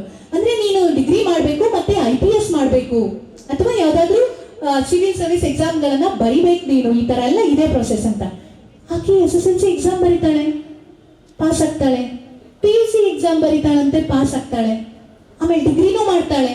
ಜಸ್ಟ್ ಇಮ್ಯಾಜಿನ್, ಮನೆ, ಸಂಸಾರ, ಗಂಡ, ಮಕ್ಕಳು ಅಂತ ಇದ್ದಂತ ಆ ಮಹಿಳೆ IPS ಆಫೀಸರ್ ಆಗ್ತಾಳೆ. ಅಂಬಿಕಾ IPS ಅಂತ ಹೇಳುವಂತ ಒಂದು ಸ್ಟೋರಿ ನೋಡಿ, ಸಾಧ್ಯ ಆದ್ರೆ ಏನೇನೋ ವಿಡಿಯೋ ನೋಡ್ತೀರಾ. ಇದೆಂತ ವಿಸ್ಮಯ. ಮೊನ್ನೆ ಒಂದು ಸ್ಟೋರಿ ನೋಡಿದೆ ಮಕ್ಕಳು, ಎಷ್ಟು ಖುಷಿ ಆಯ್ತು ಅಂತಂದ್ರೆ, ಗಂಡ ತೀರಿ ಹೋದ್ಮೇಲೆ ಅನಿವಾರ್ಯತೆಗೋಸ್ಕರ ಬ್ಯಾಂಕ್ ಅಲ್ಲಿ ಕಸ ಗುಡಿಸೋ ಕೆಲಸಕ್ಕೆ ಸೇರಿದ್ದು ಮಹಿಳೆ. ಆಯ್ತಾ, ಕಸ ಗುಡಿಸ್ತಾ ಇರುವಾಗ ನಾನು ಯಾಕೆ ಓದ್ಬಾರ್ದು ಅನ್ನೋ ಹಂಬಲ ಬಂತಂತೆ. ಓದ್ತಾಳೆ, ಓದಿ ಆಮೇಲೆ ಬ್ಯಾಂಕ್ ಮ್ಯಾನೇಜರ್ ಆಗಿ ಮೊನ್ನೆ ರಿಟೈರ್ಡ್ ಆದ್ರಂತೆ. ಇದೇನ್ ಸ್ಟೋರಿ. ಇನ್ಯಾರೋ ಒಬ್ಳಿಗೆ ಡಾಕ್ಟರ್ ಆಗ್ಬೇಕು ಅಂತ ಕನಸಿತ್ತಂತೆ, ಕಾಸರಗೋಡವರು. ಮೊನ್ನೆ ಇದು ರೀಸೆಂಟ್ ನಾನು ಹೇಳ್ತಿದ್ದೆ ಎಕ್ಸಾಂಪಲ್ಸ್, ನೀವೆಲ್ಲೋ ಇದು ಯಾವ್ದೋ ಕಾಲದ್ದು ಅಂತ ಅನ್ಕೋಬೇಕಾಗಿಲ್ಲ. ಆಕೆ ಮಗಳು PUC ಬರಿಬೇಕಾದ್ರೆ ನೀಟ್ ಎಕ್ಸಾಮ್ ಬರೆದು ರ್ಯಾಂಕ್ ತಗೊಂಡು ಈಗ MBBS ಗೆ ಅಡ್ಮಿಷನ್ ತಗೋತಾ ಇದಾರಂತೆ. ಇದೆಲ್ಲ ನಂಬೋದಕ್ಕಾಗತ್ತಾ? ಇಷ್ಟೆಲ್ಲ ನಡೀತಾ ಇದೆ ಅಂತಂದ್ರೆ ನೀವು ಏನಾದ್ರೂ ಮಾಡ್ಬೇಕು ಅಂತ ನಿಮ್ಗೆ ಅನ್ನಿಸ್ತಾ ಇದೆ ಅಲ್ವಾ? ಮಾಡ್ತೀರಿ ಅಲ್ವಾ? ವಾಯ್ಸ್ ಬರ್ತಾ ಇಲ್ಲ. ಹಾಗಾದ್ರೆ ಕನಸುಗಳನ್ನ ಬರ್ದಿರ್ತೀರಿ ಅಲ್ಲ ಇವತ್ತು? ಆಗೋದಿಲ್ಲ ಅಂತ ಅನ್ಕೊಳ್ಳೋದಿಲ್ಲ ಅಲ್ಲ? ಈ ಜಗತ್ತಲ್ಲಿ ಎರಡೇ ಮೈಂಡ್ ಸೆಟ್ ಇರೋದು. ಒಂದು ಫಿಕ್ಸ್ಡ್ ಮೈಂಡ್ ಸೆಟ್ ಅಂತ ಹೇಳ್ತಾರೆ ಇಂಗ್ಲಿಷ್ ಅಲ್ಲಿ, ಓಕೆ? ಒಂದು ಫಿಕ್ಸ್ಡ್ ಮೈಂಡ್ ಸೆಟ್, ಅದು ಪೂರ್ವಾಗ್ರಹ ಪೀಡಿತ ಮನಸ್ಸು ಅಂತ ಹೇಳ್ತಾರೆ. ಈ ಮನಸ್ಸು ಹೇಗಿರುತ್ತೆ ಅಂತಂದ್ರೆ, ನಿನ್ನ ಹಣೆ ಬರನೇ ಇಷ್ಟು, ನಿನ್ನ ಜೀವನದಲ್ಲಿ ಏನು ಮಾಡೋದಕ್ಕಾಗೋದಿಲ್ಲ, ನಿನ್ನ ಒಂದು ಜಾತಕದಲ್ಲಿ ಬರ್ದಿದ್ದೇ ಇಷ್ಟು, ನಿಮ್ಮ ಮನೇಲಿ ಎಲ್ರು ಹೀಗೆ, ನೀನು ಹೀಗೆ, ನೀನ್ ಎಷ್ಟು ಪ್ರಯತ್ನ ಪಟ್ರು ಆಗೋದಿಲ್ಲ ಅಂತ. ಇನ್ನೊಂದು ಮನಸ್ಸು ಹೇಳುತ್ತೆ, ಹೌದಾ ಈ ಸಲ ಫೇಲ್ ಆದ್ನಾ, ಪರವಾಗಿಲ್ಲ, ನೆಕ್ಸ್ಟ್ ಎಕ್ಸಾಮ್ ಇದೆಯಲ್ಲ, ಪಾಸ್ ಆಗ್ತೀನಿ, ಓದ್ತೀನಿ, ಕಷ್ಟಪಟ್ಟು ಓದ್ತೀನಿ, ರಾತ್ರಿ ಹಗಲು ಓದ್ತೀನಿ, ಏನೋ ಒಂದ್ ಮಾಡ್ತೀನಿ, ಖಂಡಿತ ಒಂದಲ್ಲ ಒಂದಿನ ನನ್ನಿಂದ ಆಗತ್ತೆ ಅಂತ. ಇದೇನ್ ಗೊತ್ತಾ, ಇದು ಡೆವಲಪ್ಮೆಂಟ್ ಆಗುವಂತ ಒಂದು ಮನಸ್ಥಿತಿ. ಇದು ಚೇಂಜ್ ಆಗ್ತಾ ಇರುತ್ತೆ. ಅಂದ್ರೆ ಯಾವ್ದಾದ್ರೂ ಸರಿ, ಪರವಾಗಿಲ್ಲ, ಓಕೆ ನಾನು ಹಳ್ಳಿಲಿ ಹುಟ್ಟಿದಿನ, ಪರವಾಗಿಲ್ಲ, ಮುಂದೊಂದಿನ ಸಿಟಿಗೆ ಹೋಗ್ತೀನಿ ನಾನು, ಆಗುತ್ತೆ. ಇವತ್ ನಮ್ಮ ಮನೇಲಿ ಅಪ್ಪ ಅಮ್ಮ ತುಂಬಾ ಕಷ್ಟಪಡ್ತಿದ್ದಾರೆ, ಏನು ಆರ್ಥಿಕ ಪರಿಸ್ಥಿತಿ ಚೆನ್ನಾಗಿಲ್ಲ, ಪರವಾಗಿಲ್ಲ, ಅಪ್ಪ ಅಮ್ಮ ತಾನೇ ಆರ್ಥಿಕ ಪರಿಸ್ಥಿತಿಯಲ್ಲಿ ಕಷ್ಟಪಡ್ತಾ ಇರೋದು, ಆದ್ರೆ ಅವ್ರ ಮಗನಾಗಿ ಅವರ ಆರ್ಥಿಕ ಪರಿಸ್ಥಿತಿ ಸುಧಾರಿಸೋ ತರ ನಾನ್ ನೋಡ್ಕೋತೀನಿ, ನಾನ್ ಕಷ್ಟಪಟ್ಟು ಕೆಲಸ ಮಾಡ್ತೀನಿ, ಅವ್ರನ್ನ ಚೆನ್ನಾಗಿ ನೋಡ್ಕೋತೀನಿ, ಆಗುತ್ತಲ್ಲ. ನನಗೆ ಈ ಸಬ್ಜೆಕ್ಟ್ ಕಷ್ಟ ಇದೆ, ಇಲ್ಲ ನಾನು ಒಂದ್ ಸ್ವಲ್ಪ ಎಕ್ಸ್ಟ್ರಾ ವರ್ಕ್ ಮಾಡ್ತೀನಿ. ಇಂಥದ್ದೆಲ್ಲ ಯೋಚನೆ ಮಾಡಿದ್ರೆ ಖಂಡಿತ ನೀವು ಅನ್ಕೊಂಡಿದ್ದನ್ನ ಸಾಧನೆ ಮಾಡೋದಕ್ಕೆ ಸಾಧ್ಯ ಇದೆ. ನನಗೆ ಎಷ್ಟು ಸಮಯ ಉಳಿದಿದೆ ಅನ್ನೋದೊಂದು ಹೇಳ್ಬೋದು ಸರ್? ಪರವಾಗಿಲ್ಲ ಅಲ್ಲ? ಬೋರ್ ಆಗ್ತಿದೆಯಾ? ನಂದೇ ಒಂದು ಉದಾಹರಣೆ ಕೊಡ್ತೀನಿ ಬಿಡಿ, ನಿಮ್ಗೆ ಒಂದು ಸ್ವಲ್ಪ ಚೇಂಜಸ್ ಸಿಗ್ಬೋದು. ನಾನು ಓದಿದ್ದು ಸೈನ್ಸ್ PUC ಅಲ್ಲಿ, PCMB ಬಯಾಲಜಿಯಲ್ಲಿ ಯಾರೋ 100 out of 100 ಅಂದಾಗ ನಂಗೆ ನೆನಪಾಯ್ತು. ನನಗೆ ಆಕ್ಚುಲಿ ಸೈನ್ಸ್ ಅಲ್ಲಿ ತುಂಬಾ ಇಷ್ಟದ ಸಬ್ಜೆಕ್ಟ್ಗಳು 3: ಕನ್ನಡ, ಇಂಗ್ಲಿಷ್, ಬಯಾಲಜಿ. ನನ್ನ favourite subject. Kannada topper PUC ಅಲ್ಲಿ, ಇಂಗ್ಲಿಷ್ ಅಲ್ಲೂ ನಾನೇ ಟಾಪರ್, SSLC ತನಕ ಕ್ಲಾಸ್ ಟಾಪರ್ ಆಗಿದ್ದೆ. ಆಯ್ತಾ, PUC ಬಂದ್ಮೇಲೆ ಈ 2 ಸಬ್ಜೆಕ್ಟ್ ಅಲ್ಲಿ ನಾನು ಯಾವಾಗ್ಲೂ ಮೇಂಟೈನ್ ಮಾಡ್ಕೊಂಡು ಹೋಗ್ತಾ ಇದ್ದೆ. ಅಂಡ್ ಯಾವಾಗ್ಲೂ ಫಸ್ಟ್ ಕ್ಲಾಸ್ ಮಾರ್ಕ್ಸ್ ಅನ್ನ, ಡಿಸ್ಟಿಂಕ್ಷನ್ ತನಕ ಬರ್ತಾ ಇತ್ತು ಮಾರ್ಕ್ಸ್ಗಳು. ಅದ್ರ ಜೊತೆಗೆ ನಾನು ಏನ್ ಮಾಡ್ತಿದ್ದೆ ಗೊತ್ತಾ, ನಮ್ಮ ಕಾಲೇಜಲ್ಲಿ, ಸ್ಕೂಲಲ್ಲಿ ಏನೇ ಒಂದು ಕಾಂಪಿಟೇಷನ್ ಅಲ್ಲಿ ಹೋಗಿ ಹೆಸರು ಕೊಡೋದು. ಆಶು ಭಾಷಣ ಸ್ಪರ್ಧೆ ನಯನ, ಭಾಷಣ ಸ್ಪರ್ಧೆ ನಯನ, ಪ್ರಬಂಧ ಸ್ಪರ್ಧೆ ನಯನ. ಅದರಲ್ಲಿ ಒಂದೇ ಒಂದು ಸಿಂಗಿಂಗ್ ಕಾಂಪಿಟೇಷನ್ ಮಾತ್ರ ನಾನು ಕೊಡ್ತಾ ಇರಲಿಲ್ಲ, ಮತ್ತೆ ನಾನು ಹಾಡಿದ್ರೆ ಕಷ್ಟ ಅಂತ ಹೇಳಿ ಅದೊಂದು ನಾನು ಹೋಗ್ತಾದ್ರೆ. ಅದರಲ್ಲಿ ಸಮೂಹ ಗಾಯನ ಕೊಟ್ಟಿದ್ದೆ ಆಕಾಶವಾಣಿಯಲ್ಲಿ, ಆವಾಗ ಕಾರ್ಯಕ್ರಮ ಕೊಡುವಂತ ಅವಕಾಶ ಸಮೂಹ ಗಾಯನದಲ್ಲಿ ಸಿಕ್ಕಿತ್ತು. ಮತ್ತೆ ಕತೆ ಬರೆಯೋದಾಯ್ತಾ, ಹೈಸ್ಕೂಲಲ್ಲಿ ಇರುವಾಗ ಕತೆ ಬರೆಯುವಂತ ಅಭ್ಯಾಸ, ಆ ಕಾಂಪಿಟೇಷನ್ಗೂ ಕೊಡ್ತಿದ್ದೆ. ಓದುವಂತ ಅಭ್ಯಾಸ ನನಗೆ ತುಂಬಾ ಚಿಕ್ಕ ವಯಸ್ಸಲ್ಲಿ ಬಂತು. ಅದಕ್ಕೆ ನಾನು ನಮ್ಮ ಅಮ್ಮನಿಗೆ ಥ್ಯಾಂಕ್ಸ್ ಹೇಳ್ಬೇಕು. ಆ ಪುಸ್ತಕಗಳನ್ನ ಓದ್ತಾನೆ ಈಗ ನಿಮ್ಮ ಹತ್ರ ಮಾತಾಡ್ತಿರೋ ವಿಷಯಗಳೆಲ್ಲ ಎಲ್ಲಿಂದ ಬಂತು ಅಂತ ಕೇಳೋದಾದ್ರೆ, ಥ್ಯಾಂಕ್ಸ್ ಟು ಬುಕ್ಸ್. ಅದು ಅಮ್ಮನಿಂದ ಬಂದಿದ್ದು. ನಿಮ್ಗೂ ಸಹ ಚಿಕ್ಕ ವಯಸ್ಸಲ್ಲಿ ಇಂಥ ಪ್ರೇರಣೆ ಏನಾದ್ರೂ ಸಿಗ್ಬಹುದು. ನಮ್ಮ ಮನೇಲಿ ನಾವು ಓದೋದಿಲ್ಲ ಅಂತ ನಮ್ಮಪ್ಪ TV ಹಾಕಿಸ್ಲೇ ಇಲ್ಲ. ಅವಾಗೆಲ್ಲ ಹೇಳ್ತಾ ಇದ್ರು, ಎಲ್ರ ಮನೇಲೂ TV ಇದೆ, ನೀವು ಮಾತ್ರ ಹಾಕ್ಲೇ ಇಲ್ಲ ಅಂತ ಹೇಳ್ತಾ ಇದ್ದೆ ನಾನು. ಆದ್ರೆ ಈಗ ನಮ್ಮ ಅಪ್ಪನಿಗೆ ಥ್ಯಾಂಕ್ಸ್ ಹೇಳ್ತಾ ಇದ್ದೀನಿ. ನಮ್ಮ ಅಪ್ಪ ಅವಾಗ ಹೇಳ್ತಿದ್ದಾಗೆಲ್ಲ ಸ್ವಲ್ಪ ಕೆಲವೊಂದು ವಿಷಯಕ್ಕೆ ಕಿರಿಕಿರಿ ಅಂತ ಅನ್ನಿಸ್ತಾ ಇತ್ತು. ಏನಿದು ಡಿಸಿಪ್ಲಿನ್, ವಸ್ತು ಇಲ್ಲಿಟ್ರೆ ಇಲ್ಲೇ ಇರಬೇಕು, ಸ್ಕೂಲಿಂದ ಬಂದ ತಕ್ಷಣ ಪುಸ್ತಕಗಳನ್ನೆಲ್ಲ ನೀಟಾಗಿರ್ಬೇಕು, ಪಾಪ ಬೆಳಿಗ್ಗೆ 5 ಗಂಟೆಗೆ ಹೇಳ್ಬೇಕು ಅಂತ ಹೇಳಿದಾರೆ ಅಂತಂದ್ರೆ ನಾವು 5 ಗಂಟೆಗೆ ಹೇಳ್ಬೇಕು, ಬೆಳಿಗ್ಗೆ ಎದ್ದು ಖಾಲಿ ಹೊಟ್ಟೆಗೆ ನೀರು ಕುಡಿಬೇಕು ಅಂತಂದ್ರೆ ನೀರು ಕುಡಿಬೇಕು. ಏನಪ್ಪ ಇವ್ರು ಇಷ್ಟೆಲ್ಲ ಹೇಳ್ತಾರೆ ಅಂತ. ಈಗ ನನ್ನ ತಂದೆ ಹೇಳ್ತಾ ಇದ್ದಂತಹ ಎಲ್ಲ ವಿಷಯಗಳು, ನನ್ನ ತಂದೆ ಇಲ್ಲ, ಈ ವೇದಿಕೆಯಲ್ಲಿ ಅವ್ರನ್ನ ನೆನಪು ಮಾಡ್ಕೋತಾ ಇದ್ದೀನಿ. ಇದಿದ್ರೆ ಬಹುಶಃ ಇಲ್ಲೆಲ್ಲ ಕೂತ್ಕೊಂಡು ನೋಡ್ತಾ ಇದ್ರು, ನನ್ನ ಜೊತೆ ಈ ಕಾರ್ಯಕ್ರಮಕ್ಕೆ ಬರ್ತಾ ಇದ್ರು. ಸೊ ಅದಕ್ಕೆ ಹೇಳೋದು, ಇರುವಾಗ ನಮ್ಗೆ ಕೆಲವೊಮ್ಮೆ ನಾನು ಖಂಡಿತ ಬೆಲೆನ ಅರ್ಥ ಮಾಡ್ಕೊಂಡಿದ್ದೀನಿ ಅನ್ನುವಂತ ಒಂದು ಖುಷಿ ಇದೆ ನನಗೆ. ನಿಮಗೂ ಸಹ ಅದನ್ನೇ ಹೇಳ್ತಾ ಇದ್ದೀನಿ, ನಿಮ್ ತಂದೆ ತಾಯಿಗಳಿದಾರಲ್ಲ ಅವ್ರನ್ನ ಯಾವತ್ತೂ ಮರಿಬೇಡಿ. ಅವ್ರು ಮಾಡಿರುವಂತದ್ದು, ಒಬ್ಬ ತಂದೆ ತಾಯಿ ಆದಾಗ ಮತ್ತೆ ಪುನಃ ನಮಗ್ ಮಕ್ಕಳಾದಾಗ ಪ್ರತಿ ಹೆಜ್ಜೆಗೂ ನೆನಪಾಗ್ತಾರ ಅವರು. ಹೌದಲ್ವಾ, ನಮ್ಮಪ್ಪ ಹೀಗೆ ಹೇಳ್ತಾ ಇದ್ರು, ನಮ್ಮಮ್ಮ ಹೀಗೆ ಹೇಳ್ತಾ ಇದ್ರು ಅಂತ. ಆ ಸಂಸ್ಕಾರ ತಂದೆ ತಾಯಿ ಕೊಟ್ಟಿದ್ದು ಅದೆಲ್ಲ ಈಗ ನನಗೆ ಏನೇ ಇದ್ರೂ ಅವ್ರಿಗೆ ಥ್ಯಾಂಕ್ಸ್ ಹೇಳ್ಬೇಕು, ಸಮಾಜಕ್ಕೆ ಥ್ಯಾಂಕ್ಸ್ ಹೇಳ್ಬೇಕು ಅಂತ. ಹಾಗೆ ನೀವು ಕೂಡ ಹಾಗೆ ಪ್ರತಿಯೊಂದಕ್ಕೂ ಕೃತಜ್ಞತೆ ಇರಲಿ. ಬೆಳಿಗ್ಗೆ ಎದ್ದ ತಕ್ಷಣ ದೇವರಿಗೊಂದು ಥ್ಯಾಂಕ್ಸ್ ಹೇಳೋದಕ್ಕೆ ಅಭ್ಯಾಸ ಮಾಡ್ಕೊಳ್ಳಿ. ಯಾಕಂದ್ರೆ ಬೆಳಿಗ್ಗೆ ಎದ್ದಾಗ ಎಷ್ಟೋ ಜನ ಜೀವಂತವಾಗಿರೋದಿಲ್ಲ ಅಂತೆ, ನಾವು ಜೀವಂತವಾಗಿದ್ದೀವಲ್ಲ, ಅದಕ್ಕೋಸ್ಕರ ಥ್ಯಾಂಕ್ಸ್ ಹೇಳ್ಬೇಕು. ನಾನು PUC ಸೈನ್ಸ್ ಮಾಡಿದೆ, ಅದಾದ್ಮೇಲೆ ನಾನು ಕಂಪ್ಯೂಟರ್ ಸೈನ್ಸ್ ಮಾಡಿದೆ, BCA. ನೀವು ಕೇಳಿರ್ಬೋದು, PUC ಆದ್ಮೇಲೆ ಎಷ್ಟೋ ಜನ ಆಯ್ಕೆ ಮಾಡ್ಕೋತಾರೆ ಕಂಪ್ಯೂಟರ್ ಸೈನ್ಸ್ ಅಂತ, bachelor of computer application. BCA ಮಾಡ್ತಾ ಇದ್ದಾಗ ಬರೀ ಕಂಪ್ಯೂಟರ್ ಇತ್ತು, ಅಂಡ್ ಅಲ್ಲಿ ಸಹ ಮಾರ್ಕ್ಸ್ ಡಿಸ್ಟಿಂಕ್ಷನ್ ಮೇಂಟೈನ್ ಮಾಡ್ತಾ ಇದೆ. ಯಾಕಂದ್ರೆ ಮನೆಯವರು ಓದಿಸ್ತಾ ಇದ್ದಾರೆ ಅಂತಂದ್ಮೇಲೆ ಅವರಿಗೆ ನ್ಯಾಯ ಕೊಡ್ಬೇಕು. ಅವರಿಗೆ ಆಕ್ಚುಲಿ ಅಷ್ಟೊಂದು ಓದ್ಬೇಕು ಅನ್ನುವಂತ ಕನಸಿರೋ ತಂದೆ ತಾಯಿಗಳಿಗೆ ಯಾವಾಗ್ಲೂ ನಾವು ಹರ್ಟ್ ಮಾಡೋದಕ್ಕೆ ಹೋಗ್ಬಾರ್ದು ಅನ್ನುವಂಥದ್ದು. ಅದ್ರ ಜೊತೆಗೆ ಒಂದು ದೃಷ್ಟಿ, ಯಾರು ನಮ್ಮ ಕಂಪ್ಯೂಟರ್ ಸೈನ್ಸ್ ಮಕ್ಕಳು ಹೋಗ್ತಾನೆ ಇರಲಿಲ್ಲ ಬೇರೆ ವಿಭಾಗಗಳಿಗೆ, ಆದ್ರೆ ನನ್ನ ಕಣ್ಣು ಬಿದ್ದಿದ್ದು ಕನ್ನಡ ಡಿಪಾರ್ಟ್ಮೆಂಟ್ ಮೇಲೆ. ಅಲ್ಲಿ essay ಕಾಂಪಿಟೇಷನ್ ಯೂನಿವರ್ಸಿಟಿ ಲೆವೆಲ್ ಅಲ್ಲಿ ಯಾವುದೇ ಬಂದ್ರು ಹೋಗಿ ಹೆಸರು ಕೊಡ್ತಾ ಇದ್ದೆ. ಫಸ್ಟ್ ಇಯರ್ ಅಲ್ಲಿ ಹೆಸರು ಕೊಟ್ಟಾಗ ಘಟಾನುಘಟಿಗಳೆಲ್ಲ ಇರ್ತಾ ಇದ್ರು. ನಮ್ಗೆ ಅಲ್ಲಿ ಪ್ರೈಸ್ ತಗೊಳ್ಳೋದಕ್ಕೆ ಆಗದೆ ಇರುವಂತ ಒಂದು ಪರಿಸ್ಥಿತಿ, ಅಯ್ಯೋ ಪ್ರೈಸೇ ಬರ್ಲಿಲ್ವಲ್ಲ, ಯಾಕಂದ್ರೆ PUC ಹೈಸ್ಕೂಲ್ ಅಲ್ಲೆಲ್ಲ ಪ್ರೈಸ್ ಬರ್ತಾ ಇತ್ತು ಅಂತ. ಆದ್ರೂ ಪರವಾಗಿಲ್ಲ, ಪಾರ್ಟಿಸಿಪೇಟ್ ಮಾಡ್ಬೇಕು ಅಂತ. ನಿರೂಪಣೆ ಕಾಂಪಿಟೇಷನ್ ಇದ್ರೆ ಅದಕ್ಕೂ ಹೋಗೋದು. ಅಲ್ಲೆಲ್ಲ ಕೆಲವೊಮ್ಮೆ 3rd ಪ್ಲೇಸ್ ಬಂದಿರೋದು, ಕೆಲವೊಮ್ಮೆ ಪ್ರೈಸ್ ಬರ್ತಿರ್ಲಿಲ್ಲ. ನಾಟಕ ಮಾಡ್ತಾ ಇದ್ರು, ಅದ್ರಲ್ಲೂ ಇದ್ದೆ. ನಾಟಕದ ಬಗ್ಗೆ ಏನು ಗೊತ್ತಿಲ್ಲ ನನಗೆ, ಆದ್ರೆ ಆಸಕ್ತಿ ಅಷ್ಟೇ. ಓದ್ಬೇಕು ಅಂತ ಆ ಬುಕ್ಗಳನ್ನೆಲ್ಲ ಓದೋದಕ್ಕೆ ಶುರು ಮಾಡಿದೆ. ಕನ್ನಡದಲ್ಲಿ ನಾನು ಅತಿ ಹೆಚ್ಚು ಪುಸ್ತಕ ಓದಿದ್ದು ಅಂತಂದ್ರೆ ಡಾಕ್ಟರ್ ಶಿವರಾಮ್ ಕಾರಂತರದ್ದು, ಆಮೇಲೆ ಪೂರ್ಣಚಂದ್ರ ತೇಜಸ್ವಿ ಅವರು ನನ್ನ ನೆಚ್ಚಿನ ಲೇಖಕರುಗಳು. ಆದ್ಮೇಲೆ KS ನರಸಿಂಹಸ್ವಾಮಿ ಅವರ ಮೈಸೂರು ಮಲ್ಲಿಗೆ ಆ ಒಂದು ಪುಸ್ತಕದ ಹಾಡುಗಳು ಇರ್ಬೋದು, ಇವತ್ತಿಗೂ ಕೂಡ ಆ ಸಾಹಿತ್ಯ ಇರ್ಬೋದು, ಅದರಲ್ಲಿ ನಾವು ಎಲ್ಲ ಕವಿಗಳು ಆ ಸಾಹಿತಿಗಳನ್ನೆಲ್ಲ ತಿಳ್ಕೊಂಡಾಗ ಆ ಭಾಷೆ ಬಗ್ಗೆ ಪರಿಚಯ ಆಯಿತು. ಯೂನಿವರ್ಸಿಟಿ ಲೆವೆಲ್ ಅಲ್ಲಿ 2 ಸಲ ನನ್ನ essay ಕಾಂಪಿಟೇಷನ್ಗೆ ಫಸ್ಟ್ ಪ್ಲೇಸ್ ಬಂತು, ಮಂಗಳೂರು ವಿಶ್ವವಿದ್ಯಾನಿಲಯ ಮಟ್ಟದಲ್ಲಿ. ಅದಾದ್ಮೇಲೆ ನನಗೆ BCA ಸ್ಟೂಡೆಂಟ್ ಆದ್ರಿಂದ ನೆಕ್ಸ್ಟ್ ನನ್ನ ಆಪ್ಷನ್ ಇದ್ದು MCA, master of computer application. ಆಗ ನನಗನ್ಸ್ತು, ಯಾಕೋ ನಾನು ಇಲ್ಲಿ ನನ್ನ ಫೀಲ್ಡ್ ಅನ್ನ ಚೇಂಜ್ ಮಾಡಬೇಕು ಅಂತ. ಅಂದ್ರೆ ನನ್ನ ಆಸಕ್ತಿಯನ್ನು ನಾನು ಹುಡುಕೊಂಡಿದ್ದೆ. ನನಗೆ ಕಮ್ಯುನಿಕೇಟ್ ಮಾಡೋದು ಅಂದ್ರೆ ಇಷ್ಟ, ಮತ್ತೆ ಏನಾದ್ರೂ ಒಂದು ಸಮಾಜಕ್ಕೆ ವಾಪಸ್ ಕೊಡುವಂತ ಫೀಲ್ಡ್ಗೆ ಹೋಗ್ಬೇಕು. ಸಿವಿಲ್ ಸರ್ವಿಸ್ ಎಕ್ಸಾಮ್ ಬರೆದ್ರೆ ಹೇಗಿರುತ್ತೆ ಅಂತ ಪ್ರಿಪರೇಷನ್ ಶುರು ಮಾಡಬೇಕು ಅಂತ. ಡಿಗ್ರಿ ಆದ್ಮೇಲೆ ಅದನ್ನ ಮಾಡ್ಬೇಕು ಅಂತಂದ್ರೆ ನನಗೆ ಒಂದಿತ್ತು, ಉನ್ನತ ವ್ಯಾಸಂಗಾನ ಮಾಡ್ಬೇಕು ಅನ್ನುವಂತ ಕನಸು. MBA ಆಯ್ಕೆ ಮಾಡ್ಕೊಂಡೆ, ಯಾಕಂದ್ರೆ 2 ವರ್ಷದ ಡಿಗ್ರಿ ಜೊತೆಗೆ ನನಗೆ ಉನ್ನತ ಶಿಕ್ಷಣ ಪಡ್ಕೊಳ್ಳೇಬೇಕು ಅನ್ನುವಂಥದ್ದಿತ್ತು. ಹಾಗಾಗಿ ಅಲ್ಲೇ ಕಂಪ್ಲೀಟ್ ಮಾಡ್ಬಿಟ್ಟೆ. ಯಾಕಂದ್ರೆ ಮಧ್ಯದಲ್ಲಿ ಬ್ರೇಕ್ ತಗೊಂಡ್ರೆ ಮುಂದೆ ಎಲ್ಲೋ ಓದೋ ಆಸಕ್ತಿ ಬರ್ಲಿಲ್ಲ ಅಂತಂದ್ರೆ ಕಷ್ಟ ಅಂತ. ಅದನ್ನ ಓದ್ತಾ ಇದ್ದಾಗ ಅದಾದ್ಮೇಲೆ ನನಗೆ ಜಾಬ್ ಆಯ್ತು, HR ರಿಕ್ರೂಟರ್. ನೀವೆಲ್ಲ ಇಲ್ಲಿ ಓದಿರೋರೆಲ್ಲರನ್ನ ನೆಕ್ಸ್ಟ್ ಇಂಟರ್ವ್ಯೂ ಯಾರು ಮಾಡ್ತಾರೆ ಗೊತ್ತಾ? HR ರಿಕ್ರೂಟರ್, ಹ್ಯೂಮನ್ ರಿಸೋರ್ಸ್ ರಿಕ್ರೂಟ್ಮೆಂಟ್ ಅಂತ ಒಂದು ಡಿಪಾರ್ಟ್ಮೆಂಟ್ ಇರುತ್ತೆ. HR ಡಿಪಾರ್ಟ್ಮೆಂಟ್ ಅಂತ ಹೇಳ್ತಾರೆ. ಪ್ರತಿ ಕಂಪನಿಯ ಮುಖ್ಯವಾದಂತ ಭಾಗ. ಅವರೇ ನಿಮ್ಮನ್ನ ರಿಕ್ರೂಟ್ ಮಾಡೋದು, ಅವರೇ ನಿಮ್ಗೆ ಕಾಲ್ ಮಾಡೋದು, ಅವರೇ ನಿಮ್ಗೆ ಮೆಸೇಜ್ ಮಾಡೋದು, ಅವರೇ ನಿಮ್ಮ ಸ್ಯಾಲರಿ ಬಗ್ಗೆ ಡಿಸ್ಕಷನ್ ಮಾಡೋದು, ಅವರೇ ನಿಮ್ಗೆ ಕ್ವೆಶನ್ಸ್ ಕೇಳೋದು. ಫಸ್ಟ್ ಸ್ಕ್ರೀನಿಂಗ್ ಎಲ್ಲ ಇರುತ್ತೆ, ಆ ಪ್ರೋಸೆಸ್ ಎಲ್ಲ ಆದ್ಮೇಲೆ ಆ ಒಂದು ಕೆಲಸವನ್ನ ನಾನು ಮಾಡಿದೆ. ಸಾಮಾನ್ಯ ಒಂದು 6 ವರ್ಷ ತನಕ, 6 ತಿಂಗಳಿಂದ 1 ವರ್ಷ ತನಕ ಅದೇ ಎಕ್ಸ್ಪೀರಿಯನ್ಸ್ ಆಯ್ತು. IT ಕಂಪನಿಯಲ್ಲಿ ನನ್ನ ಪ್ರಾಜೆಕ್ಟ್ ಮಾಡಿದೆ. ಅದಾದ್ಮೇಲೆ ಕಾರ್ಪೊರೇಟ್ ಬ್ಯಾಂಕಿಂಗ್ ಸೆಕ್ಟರ್, ನೀವು ಆ ಹೆಸರುಗಳನ್ನ ಕೇಳಿದ್ರೆ ಇಲ್ವೋ ಗೊತ್ತಿಲ್ಲ, ದೊಡ್ಡ ದೊಡ್ಡ ಕಂಪನಿಗಳು ಕಾರ್ಪೊರೇಟ್ ಬ್ಯಾಂಕಿಂಗ್ ಅಲ್ಲಿ JP Morgan, Deutsche Bank, Northern Trust, ಇಂಥ ಕಂಪನಿಗಳಿಗೆ ರಿಕ್ರೂಟ್ಮೆಂಟ್. ನಮ್ಮ ಕೆಲಸ ಏನ್ ಗೊತ್ತಾ? ಅವ್ರಿಗೆ ಕಾಲ್ ಮಾಡಿ ಕೇಳಬೇಕು, ಅವರು ಒಂದು ಕಂಪನಿಯಿಂದ ಇನ್ನೊಂದು ಕಂಪನಿಗೆ ಕೆಲಸವನ್ನ ಬದಲಾಯಿಸೋದಕ್ಕೆ ಈಗ ಏನಾದ್ರೂ ಪ್ಲಾನ್ ಮಾಡ್ತಾ ಇದ್ದಾರಾ ಅನ್ನುವಂಥದ್ದು. ಅದಕ್ಕೆಲ್ಲ ನಮ್ಗೆ ಟ್ರೈನಿಂಗ್ ಕೊಟ್ಟಿರ್ತಾರೆ. ಅವ್ರೇನಾದ್ರೂ ಇಂಟ್ರೆಸ್ಟೆಡ್ ಇದ್ದಾರೆ ಅಂತಂದ್ರೆ ಅವರ ಸ್ಯಾಲರಿ ಎಕ್ಸ್ಪೆಕ್ಟೇಷನ್ ಎಷ್ಟು ಅಂತ ಕೇಳೋದು, ನಿಮ್ಗೆ ಎಷ್ಟು ಸ್ಯಾಲರಿ ಎಕ್ಸ್ಪೆಕ್ಟೇಷನ್. ಯಾಕಂದ್ರೆ ಇಲ್ಲಿ ಇರೋರು ನೀವೆಲ್ಲ ಈ ಪ್ರೋಸೆಸ್ಗೆ ಒಳಗಾಗ್ತೀರಾ. ನಾವು ಆವಾಗ ಅವ್ರಿಗೆ ಕೊಡುವಂತ ಉತ್ತರನೂ ಅದೇ, we will get back to you, ಅಂದ್ರೆ ನಾವು ಮತ್ತೆ ಹೇಳ್ತೀವಿ ಅಂತ. ಇದು ಹೇಗಿರುತ್ತೆ ಅಂತಂದ್ರೆ, ನೀವು ಇಲ್ಲಿಂದ ಹೊರಗಡೆ ಹೋದ್ಮೇಲೆ ಮುಂದೊಂದು ದಿನ ಇಂಟರ್ವ್ಯೂಗಳನ್ನ ಅಟೆಂಡ್ ಮಾಡ್ತೀರಾ, ಅಲ್ಲಿ ಈ we will get back to you ಅನ್ನುವಂತ ಒಂದು ಉತ್ತರ ನಿಮಗೆ ಸಿಗ್ಬಹುದು. ಆದ್ರೆ ಮತ್ತೆ ಕಾಲ್ ಬರ್ದೇ ಹೋಗ್ಬೋದು. ನೀವು ಕಾಲ್ ಮಾಡಿದ್ರೆ ಆ ಕಡೆಯಿಂದ ಕಾಲ್ ಅನ್ನ ಯಾರು ಪಿಕ್ ಮಾಡದೇ ಇರ್ಬೋದು. ಯಾಕಂದ್ರೆ ನಾನು 10-15 ಇಂಟರ್ವ್ಯೂ ಅಟೆಂಡ್ ಮಾಡಿ ಜಾಬ್ ಜಾಯ್ನ್ ಆದವಳು. ತಕ್ಷಣ ನನ್ನನ್ನ ಕರೆದು ಜಾಬ್ ಕೊಡೋದು ಅಂತದೆಲ್ಲ ಕನಸುಗಳು ಮೊದಲೆಲ್ಲ ಇತ್ತು ಆ ತರ. ಆದ್ರೆ ಎಲ್ಲರ ವಿಷಯದಲ್ಲೂ ತಕ್ಷಣ ನಿಮ್ಗೆ ಕ್ಯಾಂಪಸ್ ರಿಕ್ರೂಟ್ಮೆಂಟ್ ಅಲ್ಲಿ ಆಗುತ್ತೆ ಅಂತಿಲ್ಲ.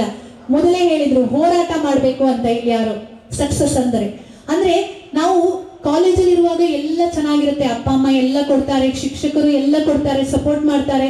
ಅಲ್ಲಿಂದ ಹೊರಗಡೆ ಬಿದ್ದ ಮೇಲೆ ನಿಜವಾದಂತ ಜಗತ್ತೇನು ಅಂತ ಗೊತ್ತಾಗತ್ತೆ. ಇಲ್ಲೇನ್ ತಮಾಷೆ ಮಾಡಿರ್ತೀವಿ, ಇಲ್ಲೇನ್ ನಾವೆಲ್ಲ ಆಡ್ಕೊಂಡು ಇದ್ ಮಾಡಿರ್ತೀವಿ, ಅದಕ್ಕಿಂತ ದೊಡ್ಡ ಬದುಕೊಂದು ಕಾದಿರುತ್ತೆ. ಹಾಗಂತ ಹೆದರ್ಕೊಳ್ಳೋದಾ? ಇಲ್ಲ. ಮೊದಲು ನಿಮ್ಮ ಕಮ್ಯುನಿಕೇಶನ್ ಇಂಪ್ರೂವ್ ಮಾಡ್ಕೊಳ್ಳಿ. ಭಾಷೆಯನ್ನ, ಇಂಗ್ಲಿಷ್ ಭಾಷೆಯನ್ನ ಕಲಿಯೋದಕ್ಕೂ ಕೂಡ ಅಭ್ಯಾಸ ಮಾಡ್ಕೊಳ್ಳಿ. ಯಾಕಂದ್ರೆ ಆ ಭಾಷೆ ತೊಡಕು ಅನ್ನೋದು ನಿಮಗೆ ಆಗ್ಬಾರ್ದು. ಅದಕ್ಕೋಸ್ಕರ ನೀವು ಅದಕ್ಕೆ ಸಂಬಂಧಪಟ್ಟಂತ ವಿಡಿಯೋ ನೋಡೋದು, ಮಾತಾಡೋದು ಟ್ರೈ ಮಾಡಿ. ನಿಮ್ಮ ಫ್ರೆಂಡ್ಸ್ ಹತ್ರ ಮಾತಾಡಿ. ತಮಾಷೆ ಮಾಡಿದ್ರಾ? ಮಾಡ್ಲಿ ಬಿಡಿ. ನಾನು ಕೂಡ ಒಂದಾನೊಂದು ಕಾಲದಲ್ಲಿ ಮಾತಾಡ್ತಾ ಇದ್ದಾಗ ನನಗೂ ತಮಾಷೆ ಮಾಡ್ತಾ ಇದ್ರು, ನಿಮ್ಗೂ ಮಾಡ್ತಿದ್ದಾರೆ. ಈಗ ಮುಂದೊಂದು ದಿನ ಇನ್ಯಾರಿಗೋ ಮಾಡ್ತಾರೆ. ಅವರಲ್ಲೇ ಇರ್ತಾರೆ. ಎಲ್ಲಿರ್ತಾರೆ ಹೇಳಿ? ಅಲ್ಲೇ ಇರ್ತಾರೆ. ಕರೆಕ್ಟ್. ಇದಕ್ಕೆ ನಾನು ನೋಡಿದ್ದೀನಿ. ನಾನು ಮೊದಲ ಜಾಬ್ ಮಾಡುವಾಗ ನನ್ನ ಪ್ರೊನೌನ್ಸಿಯೇಷನ್ ತುಂಬಾ ಮಿಸ್ಟೇಕ್ ಬರ್ತಾ ಇತ್ತು. ಲಾರ್ಡ್ ಕಾರ್ನವಾಲಿಸ್ ಅಂತ ಹೇಳಿದ್ದೆ ನಾನು ರೇಡಿಯೋದಲ್ಲಿ.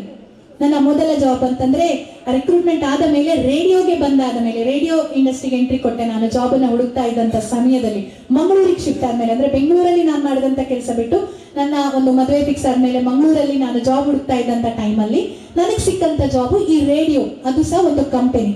ಆ ಇಂಟರ್ವ್ಯೂ ಆದ ಮೇಲೆ ರೇಡಿಯೋದಲ್ಲಿ ನಾವು ಮಾತಾಡ್ಬೇಕಲ್ವಾ. ರೇಡಿಯೋದಲ್ಲಿ ಸಾಧಾರಣ ಹೇಗಿರುತ್ತೆ ನಮ್ಮ ಮಾತುಕತೆ ಅಂತಂದ್ರೆ, ಈಗ ಫಾರ್ ಎಕ್ಸಾಂಪಲ್ ನಾನು ರೇಡಿಯೋದಲ್ಲಿ ಮಾತಾಡ್ತಿದ್ರೆ ಒಂದು ವಿಷಯ ನಿಮ್ಗೆ ಹೇಳ್ಬೇಕು ಅಂತಿದ್ರೆ,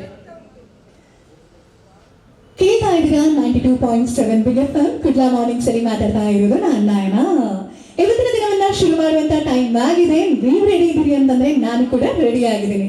ನಿನ್ನೆ ದಿನ ನಾನು ಎಲ್ಲಿದೆ ಅಂತಂದ್ರೆ ಬನಹಟ್ಟಿಲಿ ಜನತಾ ಶಿಕ್ಷಣ ಸಂಘದಿಂದ ನಡೀತಾ ಇರುವಂತ ಒಂದು ಅದ್ಭುತವಾದಂತ PU ಕಾಲೇಜಲ್ಲಿದೆ. ಅಲ್ಲಿದ್ದ ವ್ಯಕ್ತಿ ಪರಿಚಯ ಮಾಡ್ಕೊಂಡೆ ನೋಡಿ, ತಮ್ಮಣ್ಣಪ್ಪನವರು ಚಿಕ್ಕೋಡಿ ಅಂತ. ಮರಾಠಿ ಭಾಷೆ ಪ್ರಾಬಲ್ಯ ಇರುವಂತ ಆ ಊರಲ್ಲಿ ಕನ್ನಡವನ್ನ ಕಟ್ಟಿ ಬೆಳೆಸಿದ ಪುಣ್ಯಾತ್ಮ. ಹಾಗೆ ಆ ಕಾಲೇಜ್ಗೆ ನನಗೆ ಹೋಗೋದಕ್ಕೆ ಅವಕಾಶ ಮಾಡಿಕೊಟ್ಟಂತ ಅಲ್ಲಿಯ ಪ್ರಾಂಶುಪಾಲರು, ಆಮೇಲೆ ಅಲ್ಲಿನ ಒಂದು ಮ್ಯಾನೇಜ್ಮೆಂಟ್, ಎಲ್ರಿಗೂ ನಾನು ಧನ್ಯವಾದ ಹೇಳಬೇಕು. ಅಂಡ್ ಮಕ್ಕಳಂತೂ ಪೆನ್ ಡ್ರಾಪ್ ಸೈಲೆನ್ಸ್ ಅಲ್ಲಿ ನನ್ನ ಮಾತನ್ನು ಕೇಳ್ತಾ ಇದ್ರು. ಗೊತ್ತಾ, ಏನೇ ಹೇಳಿ ಜೀವನದಲ್ಲಿ ಕೇಳೋ ಶಕ್ತಿ ಇರಬೇಕು. ಕೇಳಲಿಲ್ಲ ಅಂತಂದ್ರೆ ಏನೋ ಮಾಡೋದಕ್ಕಾಗೋದಿಲ್ಲ. ನೀವು ಒಬ್ಬ ಒಳ್ಳೆ ಲಿಸ್ನರ್ ಆದ್ರೆ ಮಾತ್ರ ಒಬ್ಬ ಒಳ್ಳೆ ಮಾತುಗಾರ ಅಷ್ಟೇ ಅಲ್ಲ, ಜೀವನದಲ್ಲಿ ಸಾಧನೆ ಕೂಡ ಮಾಡ್ಬೋದಂತೆ. ನಿಮ್ಗೂ ಕೂಡ ಆಸೆ ಇದೆ ಅಲ್ವಾ ಏನಾದ್ರೂ ಸಾಧನೆ ಮಾಡ್ಬೇಕು ಅಂತ? ಅಥವಾ ಇದೇನಾ, ಯಾರೋ ಏನೋ ಬದುಕಿದ್ರು, ನಾವ್ ಇವತ್ತು ಬದುಕ್ತಾ ಇದೀವಿ, ಮುಂದೆ ಇನ್ಯಾರೋ ಬದುಕ್ತಾರೆ. ಪ್ರಾಣಿಗಳು, ಸಸ್ಯ, ಗಿಡ, ಮರ ಎಲ್ಲರೂ ಇದಾರೆ, ಅವ್ರ ತರ ನಾವುನಾ ಡಿಸೈಡ್ ಮಾಡ್ಬಿಟ್ರಾ? ಇಲ್ಲ ಅಲ್ವಾ?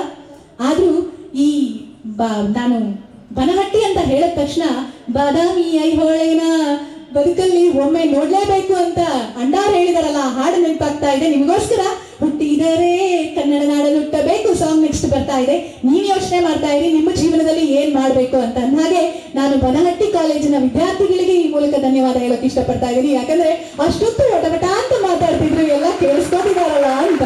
ಕೇಳ್ತಾ ಇರಿ 92.7 ಬಿಗ್ ಎಫ್ ಎಂ. ಯೋಚನೆ ಯಾಕೆ, ಚೇಂಜ್ ಓಕೆ. ಇದು ನಾವು ರೇಡಿಯೋದಲ್ಲಿ ಮಾತಾಡೋದು. ಇಲ್ಲಿ ಸ್ವಲ್ಪ ಉದ್ದ ಮಾಡಿದೆ, 1.5 2 ನಿಮಿಷ ಮುಗಿಸ್ಬಿಡ್ಬೇಕು ನಾವು, ಆಯ್ತಾ? ಅಲ್ಲಿ ಯಾರೋ ರೇಡಿಯೋ ಕೇಳ್ತಿರ್ತಾರೆ, ಹೌದಲ್ವಾ, ಜೀವನದಲ್ಲಿ ಏನೋ ಸಾಧನೆ ಮಾಡ್ಬೇಕು. ಅಲ್ಲಿ ಯಾರೋ ಒಬ್ರು ಆ ತರ ಮಾಡಿದ್ರಂತೆ ಬನಹಟ್ಟಿಯಲ್ಲಿ, ಅಂದ್ರೆ ನಾವು ಕೂಡ ನಮ್ಮೂರಲ್ಲಿ ಏನಾದ್ರೂ ಮಾಡ್ಬೋದಲ್ಲ ಅಂತ ಹೇಳಿ ಒಂದು ಶಿಕ್ಷಣ ಸಂಸ್ಥೆನ ಕಟ್ಟಿದ್ರಂತೆ ಅಂತ.